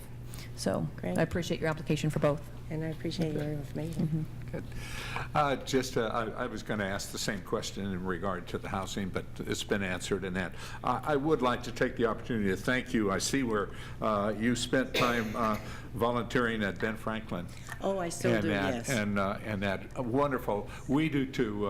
My wife and I were very supportive of the performing arts there in the school, and we're very close to the administration up there and in their funding and things like that. So thank you for doing that, because I think it's an important thing that we do in the community with the children. I agree with you. In that. And I just love it. It's one of my favorite It things is, to do. and they're great. They put programs they put on are just super. We love to go to them. Yes, I agree. Good. Thank you. Thank you. Okay, Andrea. Just because you're last, don't take it as a detrimental thing. I won't, and I'll try to be quick. I'm Andy Spiritos. I live at 53415 Avenida Obregon, and I've been before the City Council Mayor and esteemed City Council members on several occasions for different appointments, and I have to tell you, no matter how many times I'm here, I still get nervous. So I think you all know me. What I'd like to draw your attention to is that I'm really committed. I've been to almost every single Planning Commission meeting for the last 3 years. I think I've now missed 4 because of I had commitments with the Tour de Palm Springs when I was running that. I missed 2 times ago, the Planning Commission before last one, because I took a 1-week vacation. But I know. But it has given me an opportunity to look at the Planning Commission, to see how every single member of the commission brings a unique background to the commission, and how where I think I might be able to help and support and foster that kind of relationship.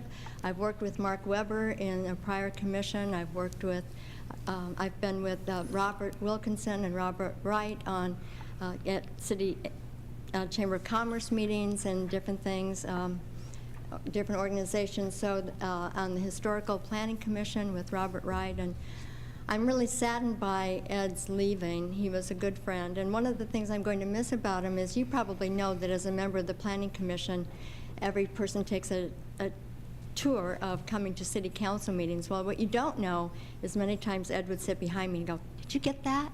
Did you hear that?" And then I would share his notes with him so he could give them to the Planning Commission meetings. So he's a dear friend, and I wish him a speedy recovery. I'm open to any questions you have. You've known me for a long time. Okay. Lee. Sure. Andy, first I want to thank you for everything you served for the city and the different commissions and boards you served for the city, as well as just the community in general here in the Valley. I really want to thank you for that. It's been my pleasure. So, like you said, the different commissioners all bring their own, to this board. Where do you see you fitting in that respect? Well, one of the things I see me fitting in is because my husband was disabled and in a wheelchair for so many years with multiple sclerosis, I have a particular eye towards the ADA. Okay. And making sure that we're in compliance with all of the needs and responsibilities for people who are differently enabled. And I also think that because of my years of serving on the Cultural Arts Commission and then Community Services Commission, I have an eye towards the aesthetic beauty. I have an eye towards keeping a green area, which adds to the quality of life of the citizens of La Quinta. We're not just a cardboard box. We offer so much more. And I think just keeping an eye to that, Lee. Thank you. Thank you, Andy. You're welcome. Good. Terry? I don't have any questions for you, Andre. Aw. Okay, Linda? I don't have any questions either. I appreciate the involvement and the commitment to La Quinta on and off the commissions, within the community, within the events, just being a positive representative for all that you've done for the city. And I know that you applied for this before and were appointed to investment advisory before this opportunity came up. And you've chaired that and done a great job. So again, I appreciate you putting your name in the hat and wanting to continue that involvement and learning different aspects of what we do. Thank you very much. Good. Christy? I'm just going to echo that. I don't have any questions for you either, but you're always wonderful to see. Thank you. I do. I got comments, let's put Good. it that way. And that, I'm disappointed. You turn in a better resume than I have. And that, That's quite a compliment, particularly from you, Don. after all these years and that, which we've known one another and that, Yes. and that, but, you know, I too want to thank you for everything that you've done for the city. And the thing I want to just really recognize is the fact that, as you know, I attend a lot of functions in the community and that, and more than likely, you're there. You're one of those individuals that are supporting the various activities that we have in our city and that, and you know, I think this is great. I wish many more of our members of our various boards would attend the numbers that you attend. So I want to thank you very much for that. You're welcome. Because I think it's great that you represent the city to our citizens that attend these functions. Well, you're very welcome. And you know, you can't be every place. There are 5 of you, and there's so many things going on that as a commissioner, it's really my honor to be able to feel like I serve you to some extent.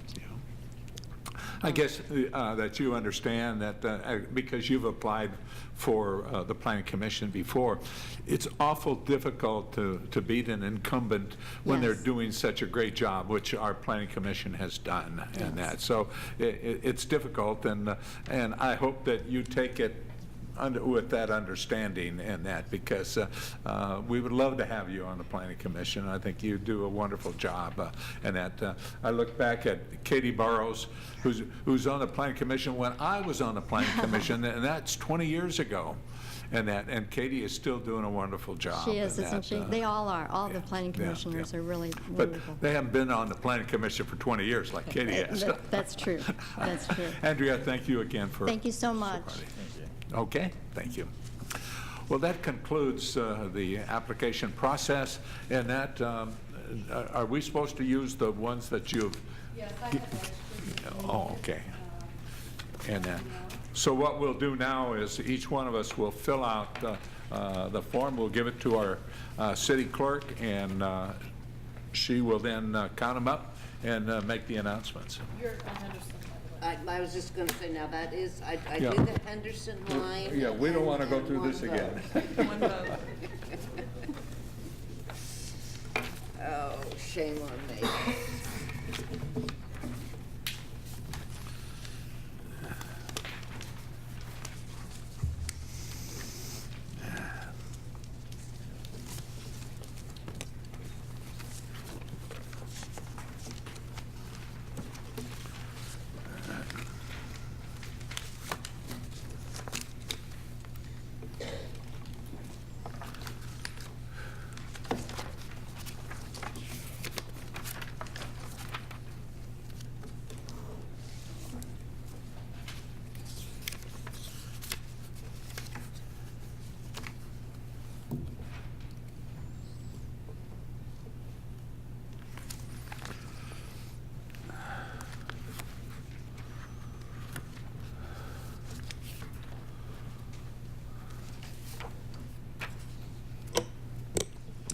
The votes are as follows. Mayor Adolph voted for Mr. Blum.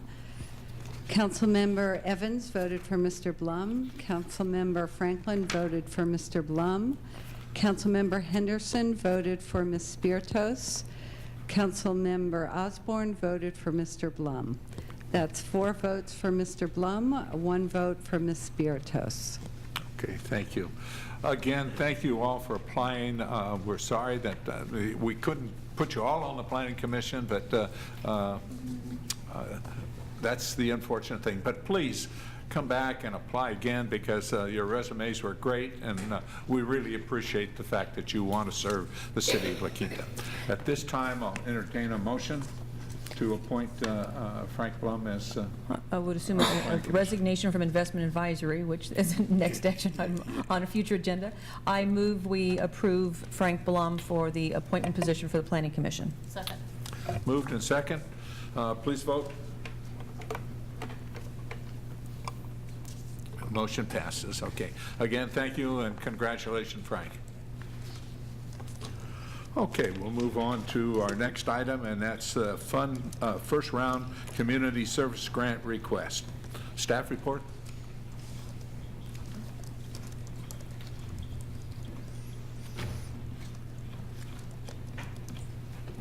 Thank you. Thank you. Quite welcome. Thank you.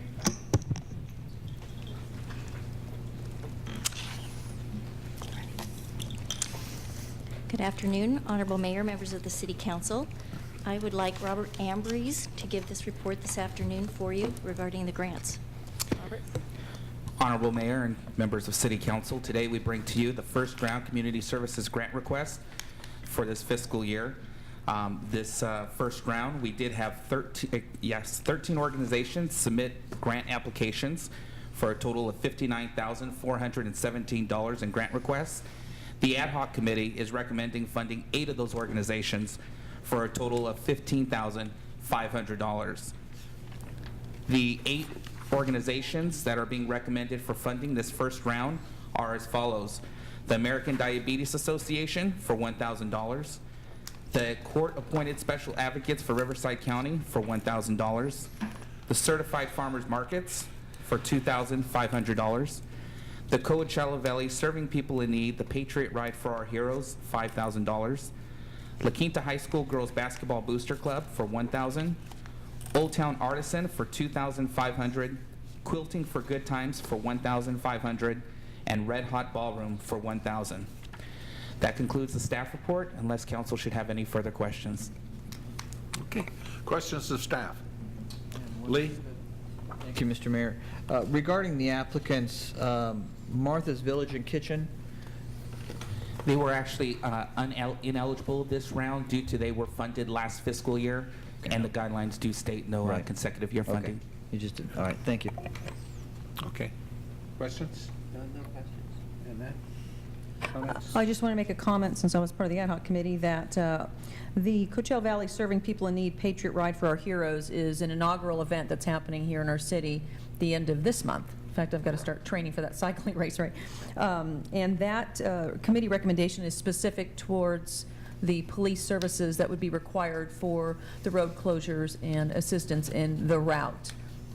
And we went ahead, based on the fact that they were looking for some marketing things, moved that over separately to be considered for the marketing piece, but wanted to make sure we cover the police services in this year's first ride. Okay. Edie, how many sessions like this will we go through? We will have 2 Just 2? This is one. this time, and then we will do another one in March. In March, okay. All right, fine. So we've used up just the 15,000 out of the 40,000? That's correct, Okay, yes. fine. You're being conservative. Good, good. Unless there's any other questions, I do have a request to speak. Andrea? Oh, our quilt. That's not the microphone. It's the other one. You don't have to touch it. Good evening, or I guess it's still afternoon. Snoopy. We wanted to just show you that we actually do make these quilts, and it is quite special for us to give them out each. We go to 3 family camps in the spring and 3 family camps in the fall. And I have to tell you, from a personal aspect, it's the high point of my year both times. And I actually can't wait to get back to my sewing machine and make more quilts. So with the purpose of this grant is for us to be able to buy the batting that is in between these, making them warm, and also to service our sewing machines and our place at the senior center. We just want to thank the council and the city for the support over the years that you've given us, because it really means a lot to us, but the families that we support really love it. Good. And here's actually a quilt that we made as a group effort. It's made with scraps. Goodness. And they're all little Scotty dogs. Yeah, they are. How long did it take you to make that? Oh, about 5 minutes. Oh, come on. I know better than that. Actually, we had a lot of arguing about this because each member made a block, and then, we had to hound people. Now, get that block in so that we can make the quilt. You had to hound people? So, and then one of our members put all the blocks together and quilted it, so. Yeah. I have to tell you, I have a new appreciation for quilt makers. My mother-in-law lived with us temporarily for 2 months, and she's a quilter. And what I got out of having my mother-in-law live with us for 2 months, which was fabulous, was having her make us a quilt. She's in the process of.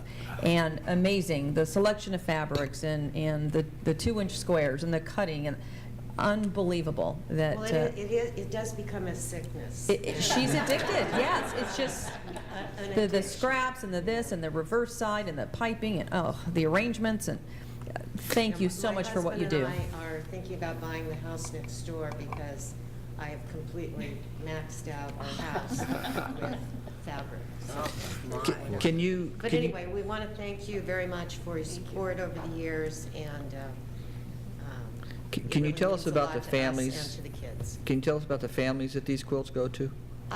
These are what the group that we support. They come from hospitals that are treating the kids with cancer, and the group that we support ranges from infants to about 11 or 12 years old. These are they go to a 3-day family camp instead of a traditional week or 2-week camp, which is the older kids do that in the summer. So when we go up to camp, we get to meet the whole family as well as the patient. What's important, what I see, what's so important is so many times with a chronic illness, the other children in the family have little interaction for fun because the family is devoted to taking care of the sick child. And up at camp, they go fishing, they have games, it's just a fabulous place. Yeah. Okay. Thank you very much. All right, thank you. Wonderful. Thank you. Thank you. And we appreciate your support. Comes in handy. Thank you. Mr. Mayor? Goes a long way. Okay. Mr. Mayor, we have one more speaker who is filling out his speaker form right now. Would you like me to speak first? Yes, please. Just come on up. Yeah.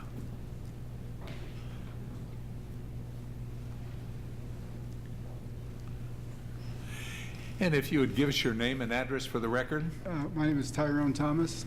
Actually, I'm a resident of Indio.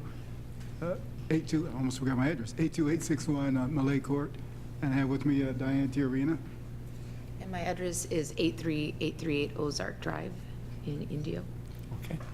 And I'm sorry, we didn't realize we were supposed to, didn't understand how it all went first time here. Sure. And we just were awarded $1,000 from the organization here, and we were sitting here. We just wanted to come say thank you to the Quinta High girls basketball program.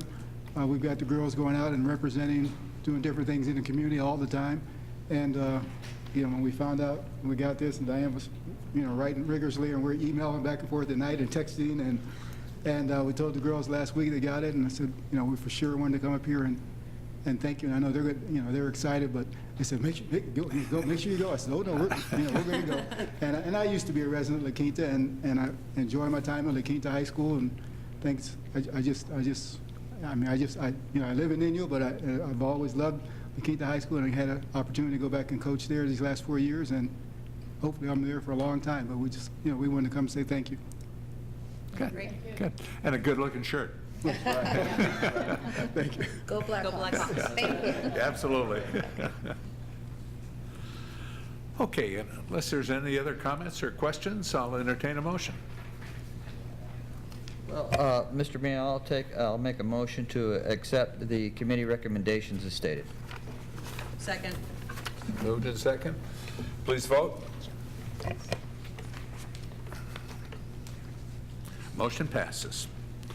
Okay, we'll move on to business session item number 3, and it's appoint a member to the Desert Classic Charities Charity Evaluation Committee. If I can, before we start, regarding Desert Classic Charities, they're a client of my firm, so at this point, I'll recuse myself. Yeah, Thank you. okay.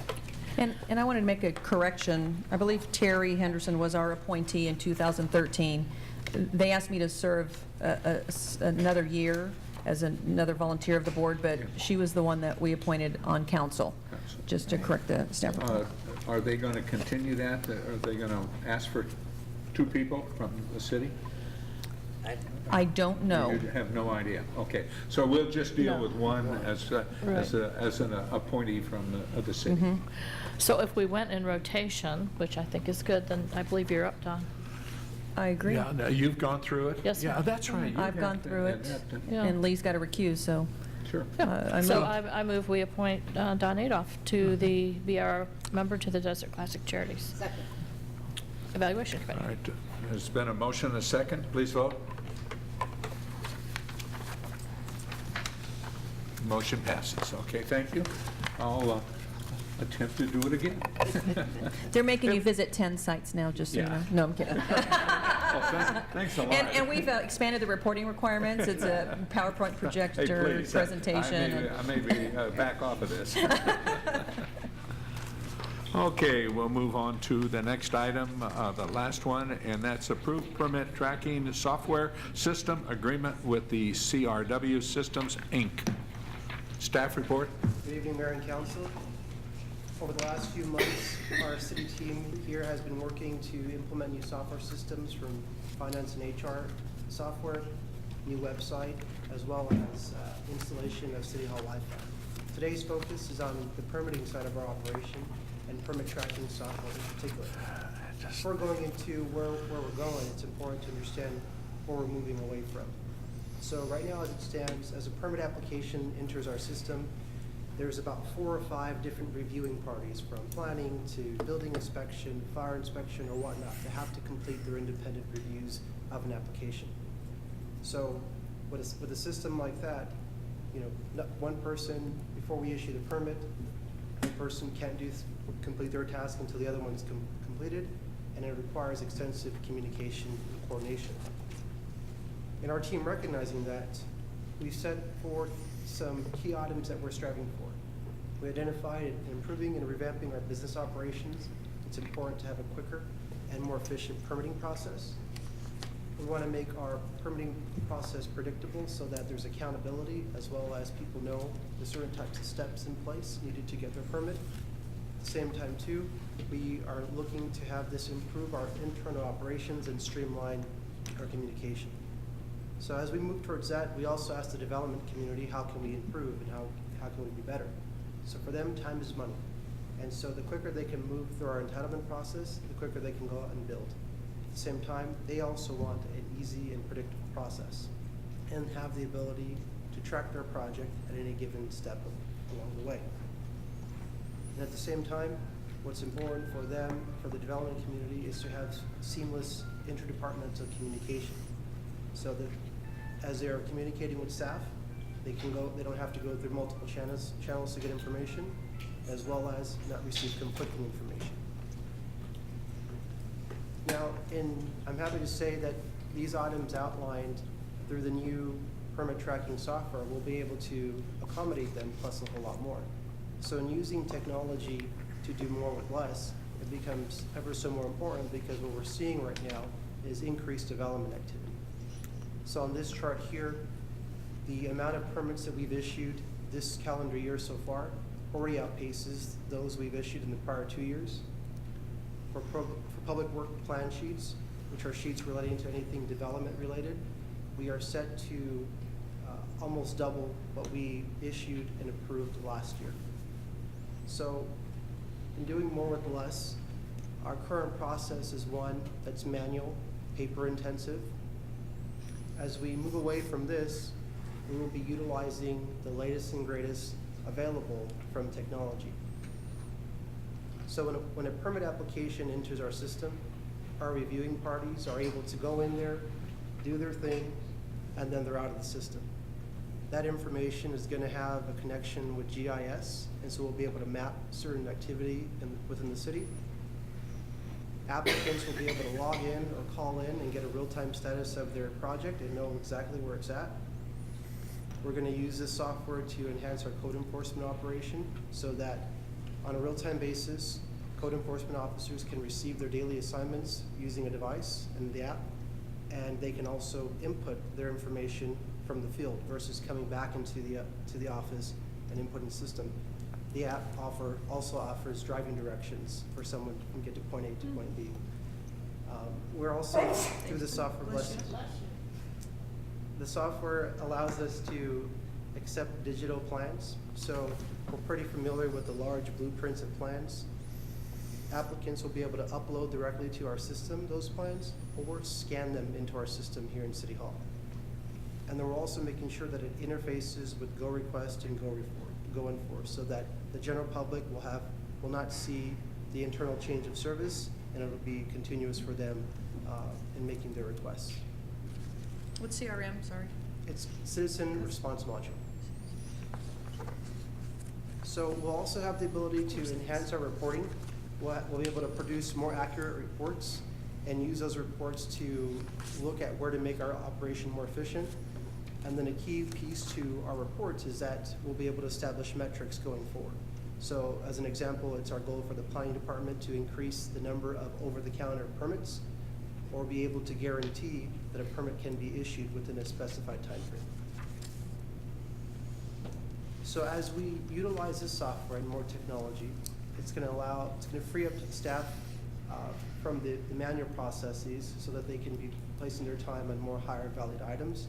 It'll increase customer satisfaction. At the same time too, by having a streamlined business operation in place, it incentivizes people to want to do business in the city as opposed to other communities. So as we implement these new software systems, behind the scenes, we're also employing as many safeguards as possible so that we have a solid foundation going forward. What that means is that right now we rely almost entirely on our internal network and support. If we would continue that path, we would have to buy expensive hardware and server equipment and potentially increase staffing levels to support that additional equipment. But through this agreement and the examples and the services we're going for, we would be having the vendor host our system. So in a sense, we would be leasing their network equipment and leveraging their contract IT support should something happen with their system. So we'll have that at our disposal, as well as we will back up and have that data secured here locally, so it'll all be in place. In the agreement, we also have access to CRW's source code. So in the event of a disaster or whatnot, we'll be able to replicate that software system and have it serve as a bridge into identify our next solution. And as an additional backup, we'll be having that data sent out on a regular basis to a third party that would have our data secured. We've done vendor verification through the RFP process, as well as we ran them through the system to make sure that there was no outstanding claims or judgments against them. Everything checked out. At the same time, we're looking at ways going forward to continue to monitor and review businesses to make sure that they're in compliance, using services like LexisNexis and others. And kind of going back to our network infrastructure, we'll be putting more firewalls. There's lots of IT terms, segmentation, and as much redundant support so that our system stays in place.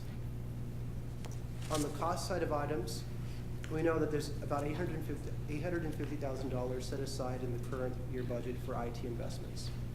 Now, in this agreement, and as I and the rest of our team are looking at, is if there is a cost, we want to figure out a way to add value or add services without having to pay for it. Or if we can find cost savings in the agreement for the same level of service, we want to do so.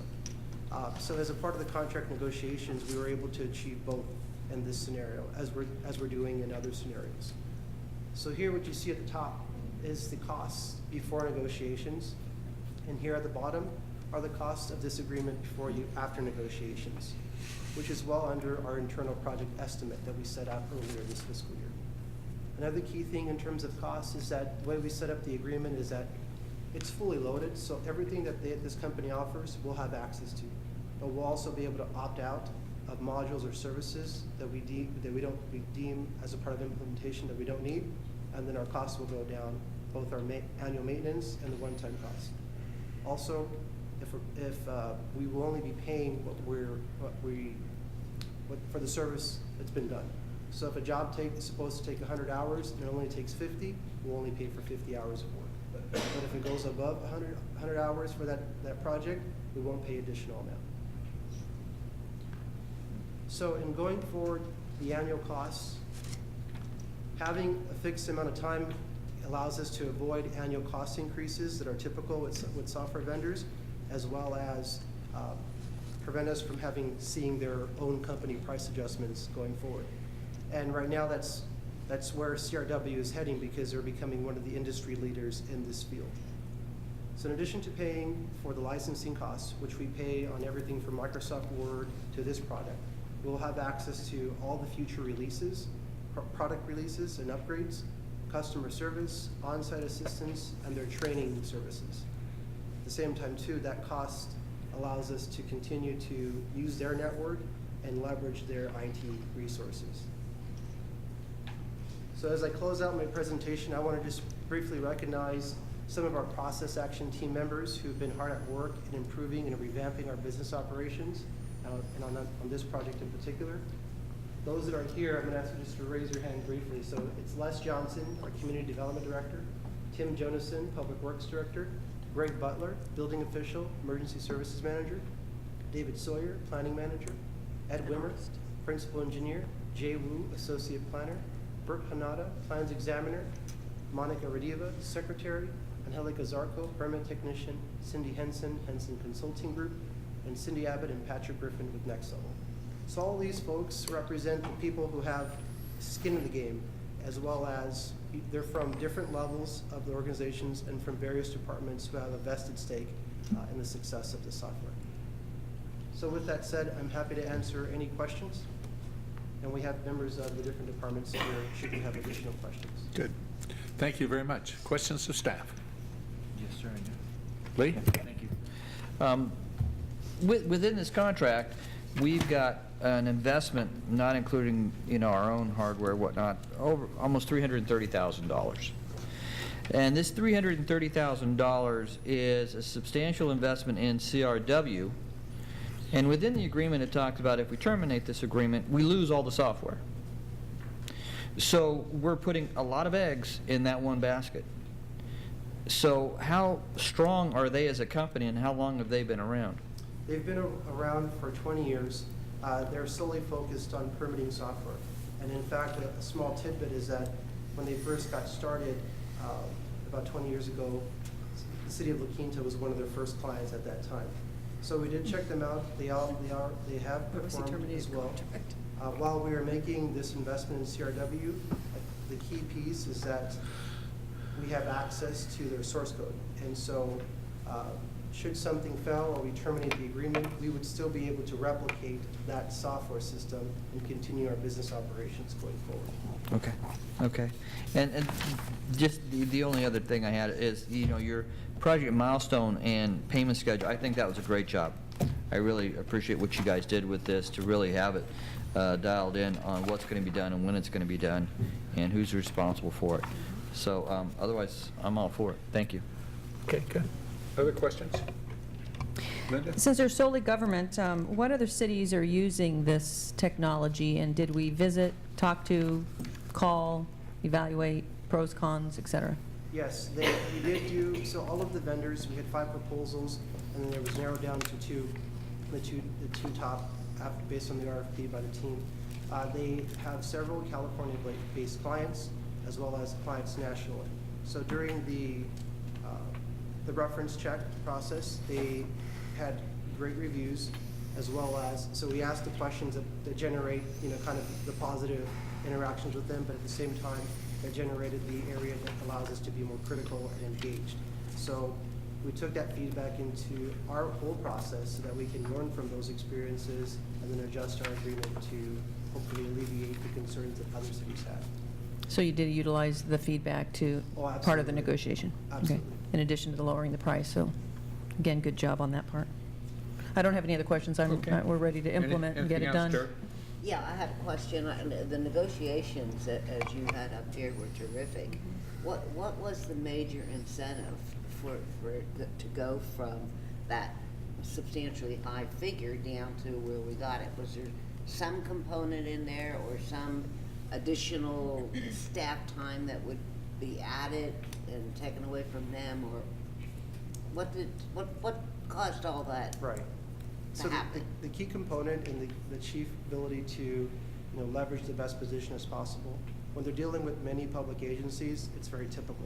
So, and what that means, what I mean by that is that other agencies will say, I will take these 5 products, these 2 later on, those 2 their year after. So versus going through all that and recognizing that all of their software can be implemented today and serve a great benefit today, we went in with the approach of provide us a fully loaded agreement and what that cost is. So from their perspective, it's a bigger sell, right? And then from our perspective, versus having fork over that cash to them, using that as a means to draw down those costs as a part of the negotiation process. Okay, thank you. It's quite impressive what's been put together here. Congratulations to you and all of that long list of other staff members and consultants and et cetera. Christy, anything? I really don't have a question, but I do have a comment. But moving from a manual system to this, from manual to the cloud, wow, that's just amazing. So you did a great job on this, and I'm wholly for it. Looks good. Unless I missed it someplace in here, what do you figure that we will be saving financially by going to this system? In terms of the clearest function in terms of savings going forward, while we have the contract savings, it's going to become in the form of time from our staff in processing and using those resources as they're being done today, lessening that so that they can be placed on more higher valued items. Do you put that into a dollar figure? So we're working on developing those metrics and key performance indicators. But once we get tools like this on board, it allows us to do so easier. Yeah. Okay. No, I think it's a great system. I think getting our people trained on it, I think, is important too. Right. Yeah. So what happens to the room downstairs? Are all those plans scanned and entered into the cloud? We have a whole room of... Yeah, I think we took a look at them and... Oh, Les. Come on, we haven't heard from Les. I know it. Come on. Didn't think it was even low. That's going to be an employee, a scanning employee. I don't know if we can go there. Your Honor, Counsel, first of all, I would say it's more than skin. It's a lot of flesh in this. We're really excited about this opportunity to make an investment into the future of our community and the service that we can provide to our community.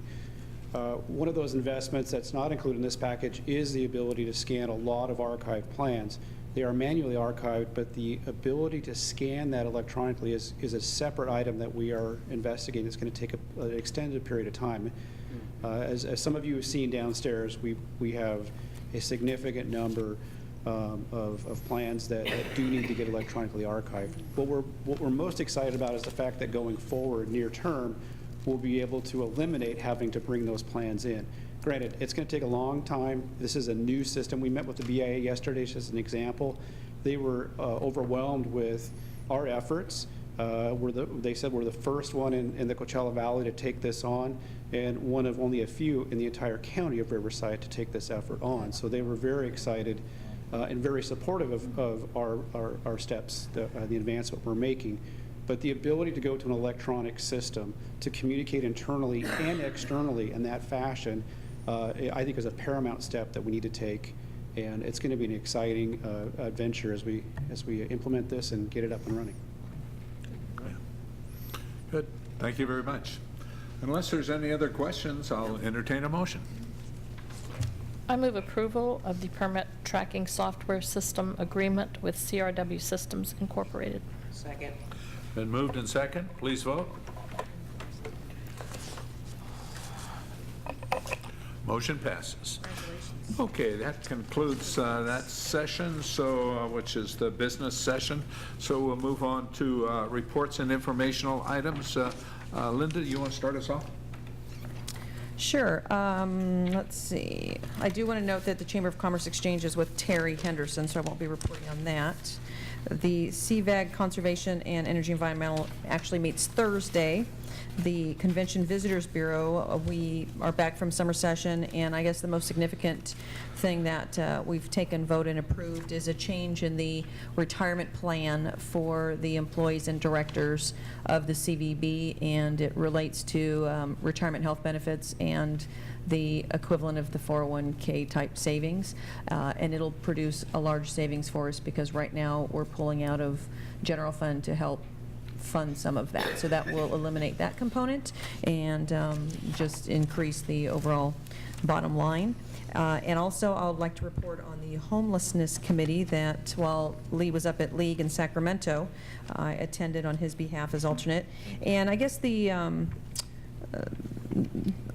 interesting component that was discussed was the Desert Healthcare District was there, and they were seeking ways that the committee could go beyond just funding the homeless shelters from a medical needs standpoint and looking at some of the Clinton Health Matters initiatives and the extended benefits that might need to occur for the homeless.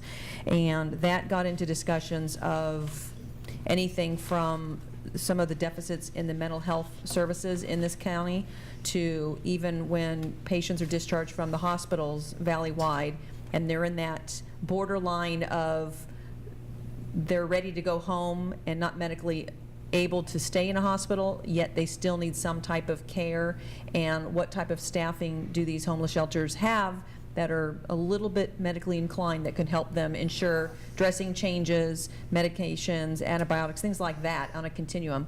And they were seeking that input, and a subcommittee was formed to discuss those needs from a case management continuum of care standpoint so that the Desert Healthcare District can evaluate where their financial support might lie. So that is the goal is bridging the respite gap from the acute care to the shelter. Yes. That's so great to hear. It was good meetings, very interactive. But that's all I That's good report. to hear. Okay. Christy, you're next. I'll catch you up next time. You want to borrow up So much for that. No, they're both different. So unfortunately, I can't do the drugstore thing, but I'll get it next meeting. Oh, okay. Nothing earth-shaking. Nothing earth-shaking. Okay. Terry? Well, I have public safety next week, next Monday I have public safety. And I have public transportation next Monday, so I must have public safety the following Monday. So I have nothing to report on those. The League of California Cities, as you all know, that Lee and I and the city manager went up to the conference, and I thought it was a pretty darn good conference. I did too. I really think that the league is, it's honing in on taking cities' budgets into consideration as to how long the conference is. It's shorter by a day. It's crammed in there, if you will, and lots of activities and a lot of special meetings to go to, and a lot of educational components in it too. I assume that you might have something to report on that. Yeah, I do. We also had our division breakfast there, Right. and are you going to speak on the speakers from the division breakfast? No, No. No, go ahead. You've got that there. Well, the speakers come from a group, it's called JEDI, J-E-D-I, which is Jobs and Economic Development Initiative. This is a group of folks that is going out, and I think you may have heard something about it Right. Over the last couple of months, to try to get cities that could financially afford it to join forces and put together another initiative that would bring redevelopment agency back to life. Good luck. Yeah, and it would be, whether or not they run it as a constitutional amendment or not, what's the breakdown? If it's an initiative, it still has, They need a supermajority vote on it that one. needs a supermajority, but it can't be tampered with. Right. It's as strong as having it as a constitutional amendment. And it seems, I'm still not quite sure why one over the other is better, but one is easier to get on the ballot. Anyway, having been on the league board for the last 10 years and reporting back to you, you all know that to do an initiative or a constitutional amendment is $10 million. And we are out there trying to get anywhere from, how many signatures did we have to get? I don't know, 850,000 Yeah, signatures. it's And you're tremendous. paying for signature gatherers. Right. And these guys were, originally, when I first heard of them, they were looking at $50,000 for contributing city. Did you hear that one, did that go down? No. No, It's still. still where it is. I'm not hearing of very many takers, so, and I'm not that impressed with what they're doing, or the way they're doing it, so. Anyway, it was good though to hear from them. Yeah. They are out there, and we did at that meeting approve the new officers for the division, and I was selected as the division's representative to the board again, and at the board level, we also approved the new officers for next year, and the new officers is Jose Cisneros, who's a elected treasurer from San Francisco, will go in as president. Tony Ferrara, who's the mayor of Aurora Grande, goes in as first vice president. Catherine Miller, who is a council member in the city of Stockton, is going in as second vice president. And Bill Bogart will drop down and be on the executive board as the immediate past president. So. He's our only Southern California, pretty much, Pasadena, right? Did you say all Southern No, California? he's the only Southern California, right? Pasadena, isn't Bill and Mayor Pasadena? Well, I think Aurora Grande, occasionally they're trying to push that down. It's Somewhere in the middle. Yeah, someplace up there in the middle. There's San Luis Obispo. Yeah, yeah, that's where my son lives, and you talk to half the people, and I'm forever arguing that that certainly isn't Southern California. No way. But anyway, so that all happened and took place, and I thought it was a good conference, and I believe that is really all I have to Lady California Riverside Transportation. Yep, that's all I have. Okay, Lee? Well, just to take off from there, I think the league meeting was great this year. There was a lot of substance to it. I think shortening it really made them focus on more substance. You know, the previous year in San Diego, there seemed to be a lot of fluff. I mean, a lot of cities were in flux on what the state's going to do, and we didn't hear anything the year before. And so I think they did a great job this year. A lot of good classes. So we all know what the state's doing to us at this point in time. Yeah. Whether we know how to deal with it best, I don't know. It's just, you know, the state has a real feel that the cities operate for the benefit of the state. And that's our job, is to gather taxes for the state's purpose. And so the challenges will continue. And, you know, I've spoke before regarding, you know, whether it be lobbyists or something, to understand what's going on in Sacramento with the thousands of bills that they want to throw out there and whether they gut and amend a bill so you don't know what's going to be till the very end, So, you know, to our connection with the League of Cities, I feel is extremely important, just to understand what the heck is going on in Sacramento, what bills can affect us and what don't affect us, what we can hopefully contact our representatives, and hopefully they will stand up for the cities versus give in to Sacramento. I went to a number of the meetings, and one of the concerns that was talked about is in Washington, D.C., they are looking at removing the tax-free status for municipal bond income. And that's going to have a huge impact on cities, well, municipalities throughout the country, but that's just something we're going to have to keep aware of out of Washington, D.C. One of the other classes I went to was regarding infrastructure finance, and that is something we'll need to look at going into the future. You know, the Jefferson overpass is a good example. If we don't get the grant, or if the grant would have never been available, and all of a sudden it's $3 million from us, or $4 million from us, and $4 or $5 or $6 million from India, or whatever from the county, you know, an IFD is something we're really going to have to look at for future funding on these big projects. And there was some good talk about that. I know the Salton Sea Action Committee, they're looking at that on an IFD to help the Salton Sea improvements. And so it was good information there. They had one regarding the water supply for the state of California. And the water supply this year has gone down. We've got Lake Powell and Lake Mead both going down to 47%.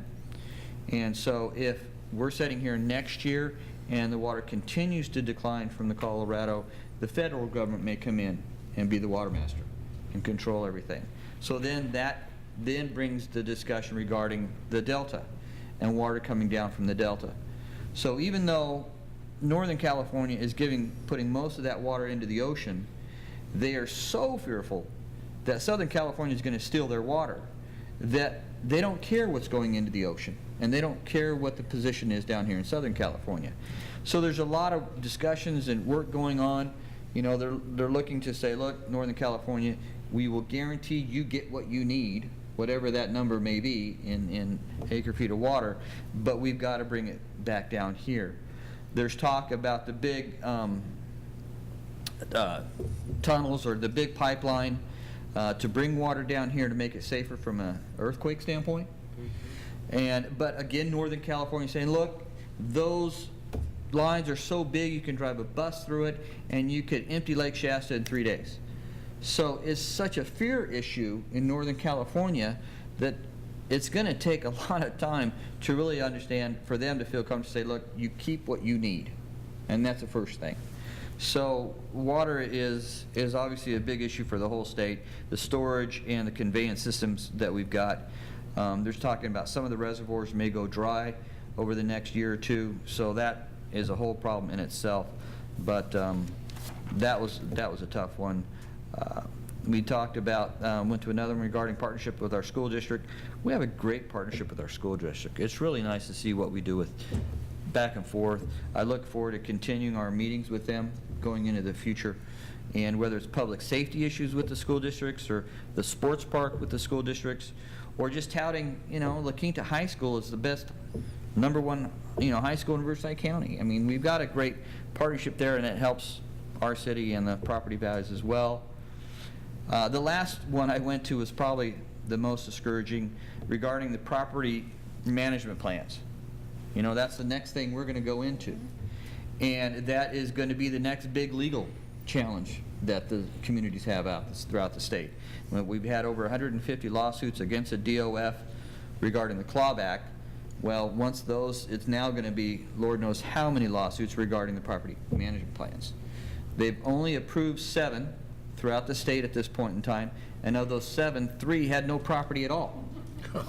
So only 4 with property have been approved so far. And, you know, I raised the question, well, you know, at what point does the city or the county have that land use control for zoning, and therefore that affects the value of that property, which affects the sale price of that property, which then affects what goes out to the agencies.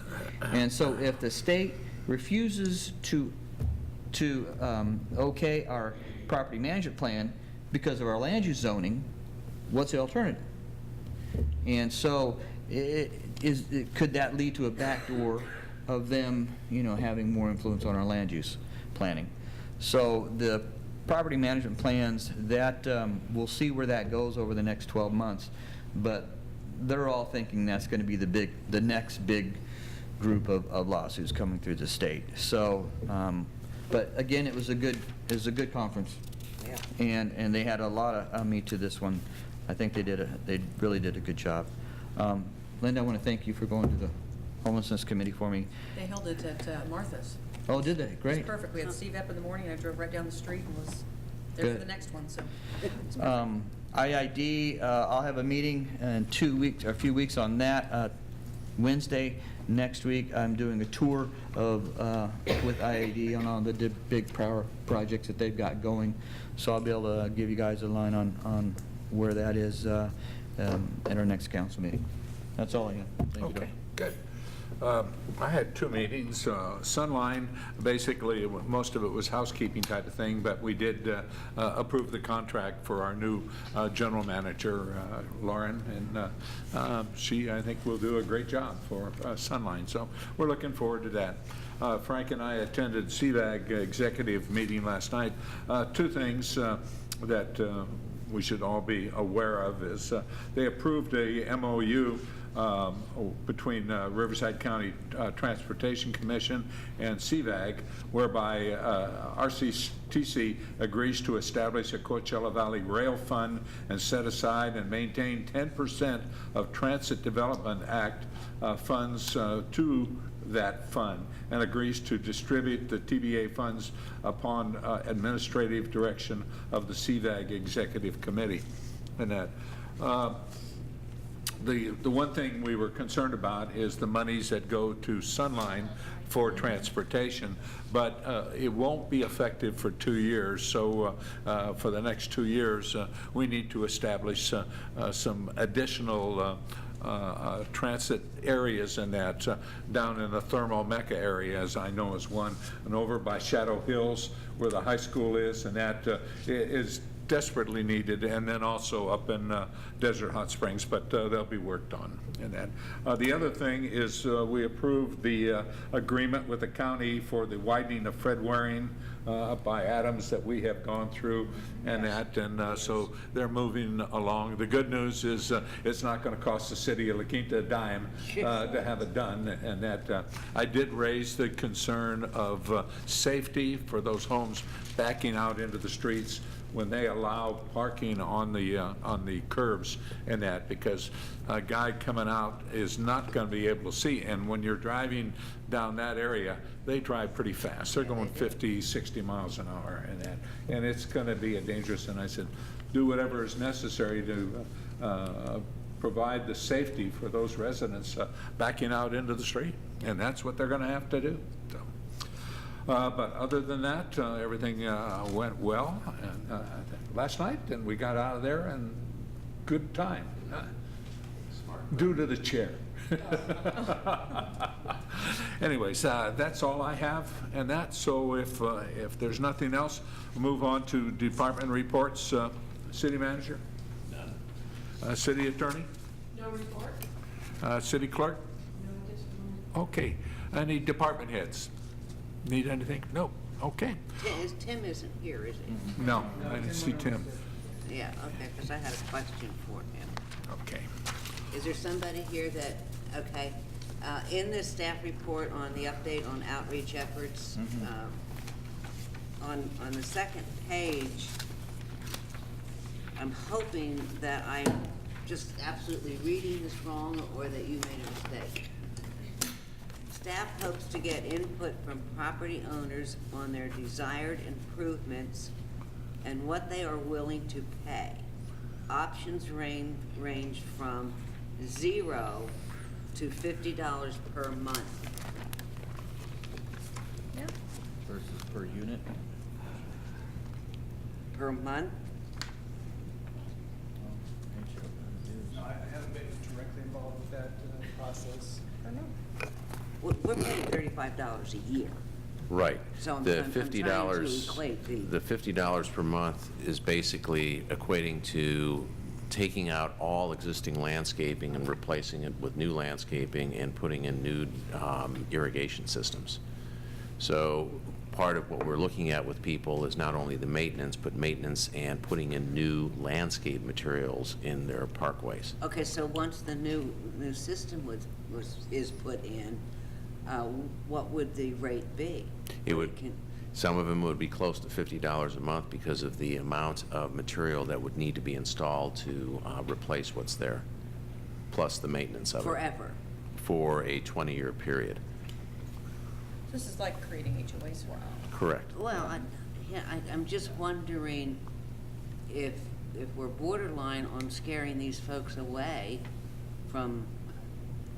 What we have is a series of options that we're laying out to them. One option is just to have them take over the cost of maintaining what's currently there. Right. And leaving it as is. And then there's a series of tiers that we're presenting to them from that point to a very complete redo program. And some of the folks that we've talked to have indicated a desire to go in the latter direction because it increases their property values. And they see that the existing improvements that they have are pretty tired and worn out and will need to be replaced someday anyway. So yes, we're giving them a whole menu of options to look at. It's going to be interesting to see how this one filters out. All right, thank you. Thank you. Okay, if there's nothing else, then the mayor and council member items, anybody have anything? I do. Lee?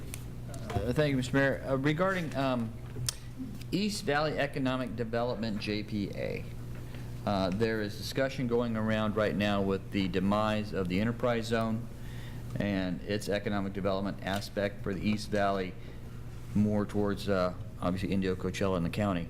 But there's talk about putting a new East Valley Economic Development, JPA, together, including La Quinta and Indio and Coachella and Riverside County, and potentially Palm Desert as well.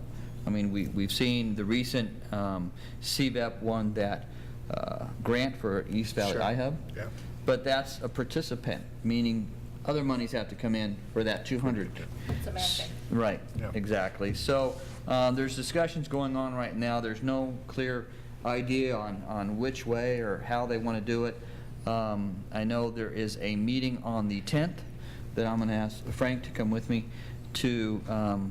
They're going to have some more discussion on what they want it to look like, and then we'll bring that here for further information. I mean, I don't have a lot of answers at this point in time, just a discussion about putting something together that really highlights the East Valley. I think CVEP has done a tremendous job with what they're doing and their Palm Springs iHub, but we have different industries on this end of the valley, and we need to look at what can be done out here as well. Obviously agriculture, but other things to go with it. Who's participating in that meeting on the 10th? Is John going to be there for noise? Yes. Yes. Yes, John, it will be there. I don't know that CVEP will be there, no. So, yeah, but that's what, who is the... Who's meeting? The one on the 10th is just, it's closing, a manner in which to close down the enterprise zone and then create this new JPA. There is another potential meeting coming up next week. Elaine Holmes is putting together in regards to the CVEP and this iHub and how that whole thing's going to work regarding matching grants and whatnot. And the iHub, over on the west, but I thought they were involved in some activity down in the city of Coachella. CVEP? Yeah. Well, they have a small business, an office for small businesses in India. Right. But other than that, there's no iHub on this end. Nothing. So, just to, this is what's being talked about right now, and once I have these meetings at our next council meeting, I'll have some direct information. Sure. Okay. Everybody's jockeying for position on where that's going to go. Yes, basically. and that's not healthy. No. No. We need to, if they're really going to do the JPA. Mm-hmm. And we need to get together. The county, we're going to be at odds with each other. We don't want to be. We don't want to create something competitive with the CVEP. It needs to work as a whole for the whole valley, but we need a bigger voice on this side. I got it. Okay. Yeah. Yeah. Because right now India's got it. Okay. It's a big piece. All right, anybody else? Just a quick comment. Last week, I was asked to give the opening remarks to the International Congress for Society of Vector Ecology. Wow. And it was quite a group. They represented, there's 350, most of them young people. I was surprised, very young. They came from they said every continent on Earth with the exception of one. And I said, why one? Well, it's Antarctica. And I hardly find any mosquitoes up in Antarctica and that, I guess, so. But it was very interesting in that, and they did ask me to talk a little bit about CVAG and the city of La Quinta. So it was interesting. I had the opportunity to Where was it? talk about La our Quinta city Hotel. and also invite them back. And it was held at the La Quinta Resort Hotel. So it was very nice. Other than that, we're done. I'll entertain a motion to adjourn. So moved. Moved and second. Please vote.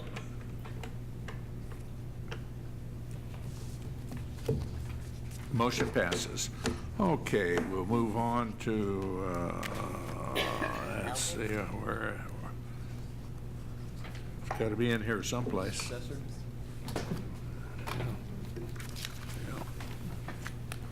Oh, here we go. Here we go. Okay. So at this time, I'll call to order the regular meeting of the successor agency to the City of La Quinta Redevelopment Agency for Tuesday, October 1, 2013. Let it be known that all agency members are here. Next item is public comment. Anybody wishing to speak on this item can do so at this time. Seeing none, we'll move on to confirmation of agenda. Any changes by staff? No. By agency members? Okay. We have no presentations. Then I'll ask for approval of minutes of September 17th. So moved. Moved and second. Please vote. Motion passes. Next is consent calendar. Second. Moved and second. Please vote.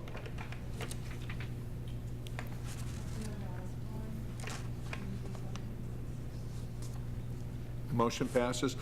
Business session, that we have one. It's a resolution approving issuance and sale of subordinate tax allocation refunding bonds. Do we need a staff report, or? I'll just give you a brief one. This was before you in June of this year when we were looking for authority to issue up $197 million worth of bonds. Two things occurred. One was that the Department of Finance took longer than we anticipated to review the bond documents, and then we got into a back and forth with them about the wording of resolutions. During that time frame, the bond market shifted in terms of interest rates increased, which reduced or eliminated our ability to refinance the 2004 bonds in order to get a savings in debt service. So we're back before you to have you approve this. It goes before the Oversight Board tomorrow. If they approve it, it'll go back up to the Department of Finance. And we've been working with them to see if we could have an expedited review of these materials. Matter of fact, we've sent some of them in advance just so they could get a little advance work if this goes through with you and the Oversight Board, so we could go to market before interest rates shift again. Okay. Questions to staff? Yes, sir. If I could, thank you, Mr. Mayor. Regarding this reissuance, hopefully you know what they're saying now, the interest rates aren't really going to change till 2015, so hopefully that'll help us in the market. You know, I did a little bit of a calculation again myself. You know, there's talk, in the state of California, the maximum income tax rate is really 60% now. So in regards to a tax-free municipal bond, if we have a tax-free municipal bond paying 3%, that's like a taxable investment making 7.5%. So it's a pretty big deal, and I think these should work pretty well given the current environment. But one of the questions I have is regarding insurance. You know, I've talked to a lot of people about La Quinta bonds being fully insured, and they said, yeah, but who's the insurance company and how strong are they? Right. So how do we know how strong this insurance company would be, whoever it is that we choose? Basically, the bond underwriter and our financial advisor solicit bids from all companies that are currently in the market to insure municipal bonds. And they go through a process of looking at the credit rating of the insurance company as well as the cost those companies would assign to insure a bond issue of this size. And so once they get the bids in, then they evaluate them and make recommendations to us as to which insurance company we would go with.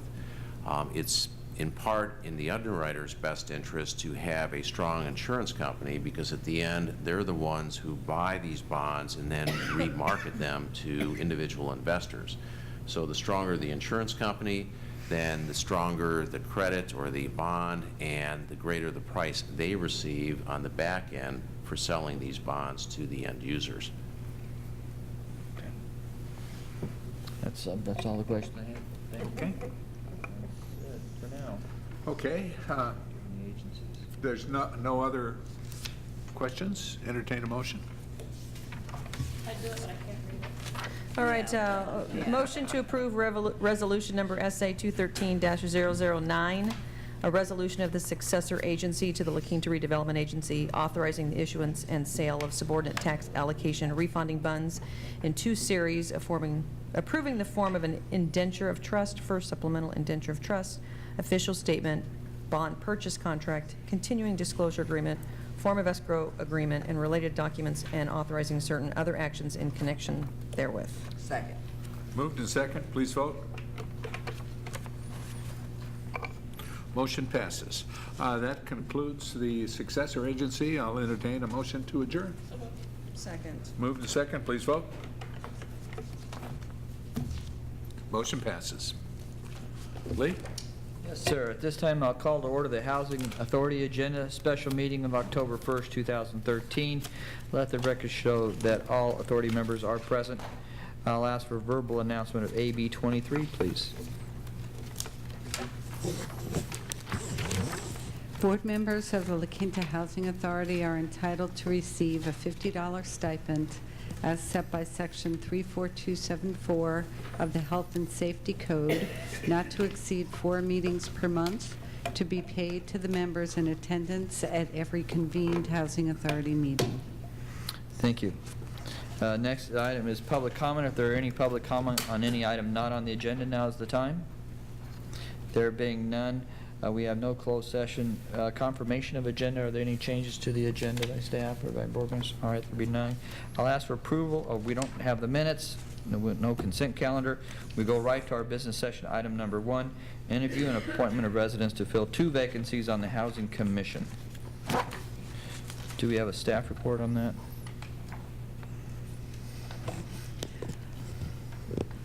Yes, Chairman, we have, I'll make it very short, we have 2 vacancies on the commission. Both positions are non-tenant positions, and we received 3 applications. I believe the 3 applicants are here for interview and appointment tonight. All right, thank you. As we've done earlier tonight, we've got the resumes for the 3. I'll ask each one to come up and give us a little bit about themselves, and then any questions from the members. First, we have Everett Long.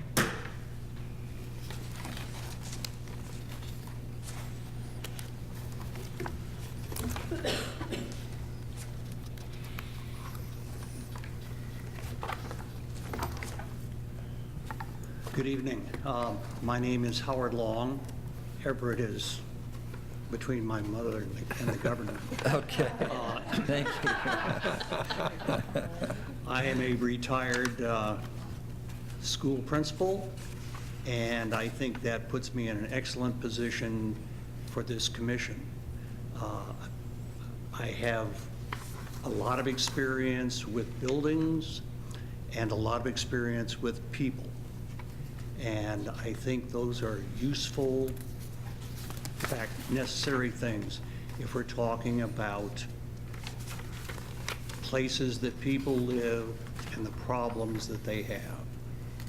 And I'm not going to spend a lot of time talking. My wife says, keep it simple, stupid, so I'm open to questions. Okay, Howard, thank you. Don, do you have any questions? Why do you want to come on board? I really think this is something that I can do and will benefit this community. I've been here since '05, and I was on another commission, but I think this is even better because it just kind of suits all of the things that I've had to do for 40 years. Good, that was all. Okay, Terry? Yeah, well, my question was going to be pretty close to the mayor's. Have you attended any of the meetings of this commission? My understanding was that this commission held 2 meetings last year, period. Okay. So you happened to miss those 2, huh? I missed them. Well, thank you for applying for the position. Thank you very much. Thank No more you. questions. Linda? No, I don't have any questions for you, Howard, but I appreciate you applying, and I would say that depending on the outcome, you'll learn more about the La Quinta Housing Commission and what its functions are and why there might have been 2 meetings based on some of the state actions that took place, and then what the community's role is in assisting staff in looking at the housing needs of the residents of the city of La Quinta. So thank you for wanting to be involved. We appreciate that.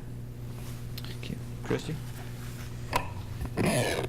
Yes, Howard, I really don't have a question either for you. I think your application's rather self-explanatory. You certainly seem qualified to do this, and I think what Councilmember Evans said is very true. You'll have more of a working knowledge of our housing needs and what we have done in the community. So, thank you very much for the application. Thank you. And I don't have any questions myself at this time. Yeah, we've had a very strong and very active housing program in our city for quite a long time and have built quite a bit in the last 10 years. And building and more as we speak. Yeah. Thank you. Thank you very much, Howard. All right, next we have Michelle McDonough.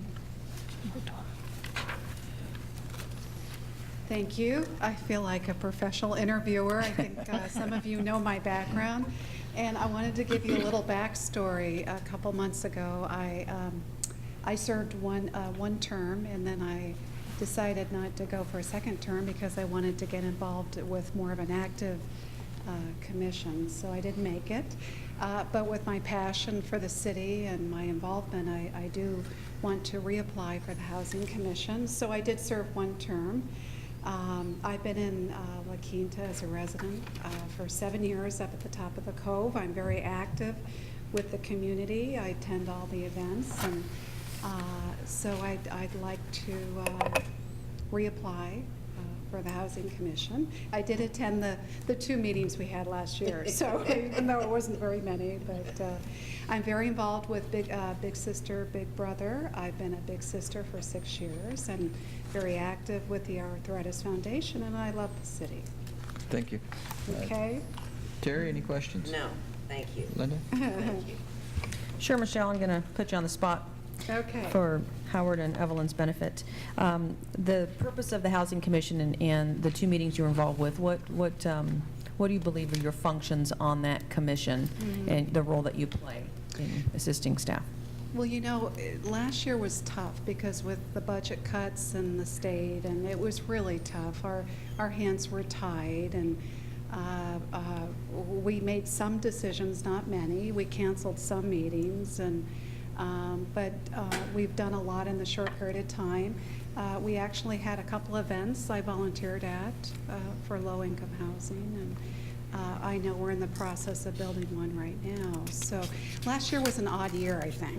I wish it had been busier, but we have we do have a great group committee, and so I guess I think we made a difference, or at least I did in the limited meetings I attended, so for the city. Thank you. Okay. Christie? I don't have any questions at all, and thank you for reapplying. Yeah, thank you. Thank you for letting me.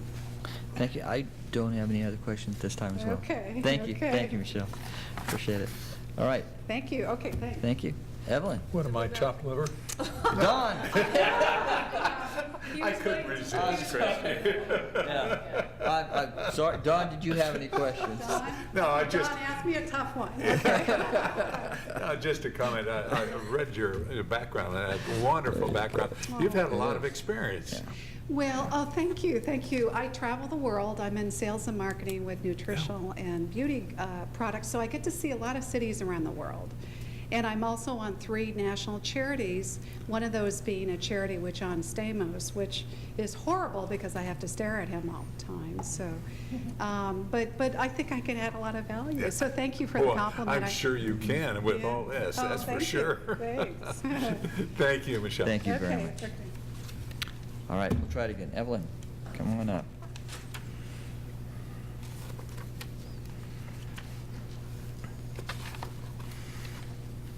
Well, hello again. Hello.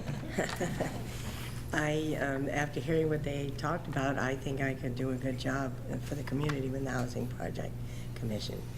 I do have experience with managing apartment buildings and that, which is not what this is, but I have an idea of what goes on. And after all of your comments from my previous interview, I definitely have learned more than I knew before. So I think I could learn a lot and do a good job for the community. And I'd like to try. Okay. Linda, do you have any questions? I don't. Thank you again. You're welcome. Okay, Christie? Don, do you have any questions? No, I asked the questions and comments earlier, so I don't need to ask anymore. Okay. Terry? No, thank you. All right, thank you. And I don't have any questions as well. Okay, Thank you very much. much. Appreciate it for your application. All right. Susan, shall we?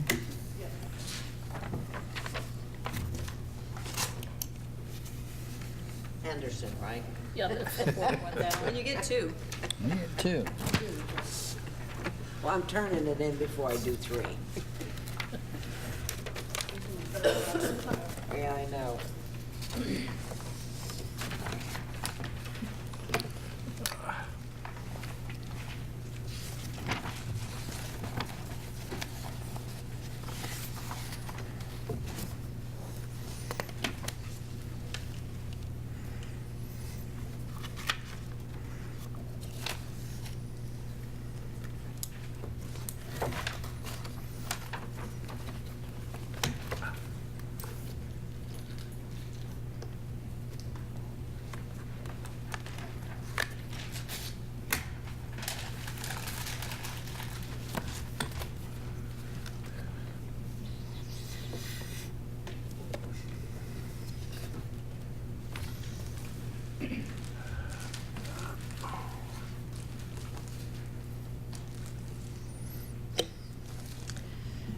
Okay, the votes are as follows.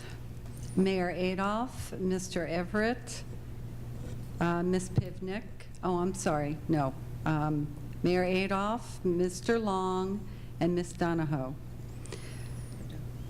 Councilmember Evans, we have Ms. Donahoe and Ms. Pivnik. Councilmember Franklin, Mr. Long and Ms. Donahoe. Councilmember Henderson, Mr. Long, Ms. Donahoe, Chair Osborne, Mr. Long, Ms. Donahoe. Okay, thank you very much. I'll take a motion to appoint Mr. Long and Ms. McDonough. You have a motion? So move. And a second? All right, it's been moved to second. Please vote. That item passes. Thank you very much. Thank you very much. Pronounce your last name, so we just don't keep murdering it. Yes. McDonough. Thank you. Thank you very much. All right. That being, we have no study session or board member items. If there being none, I'll take a... Move adjournment. Check. Please vote. We are adjourned. Thank you very much.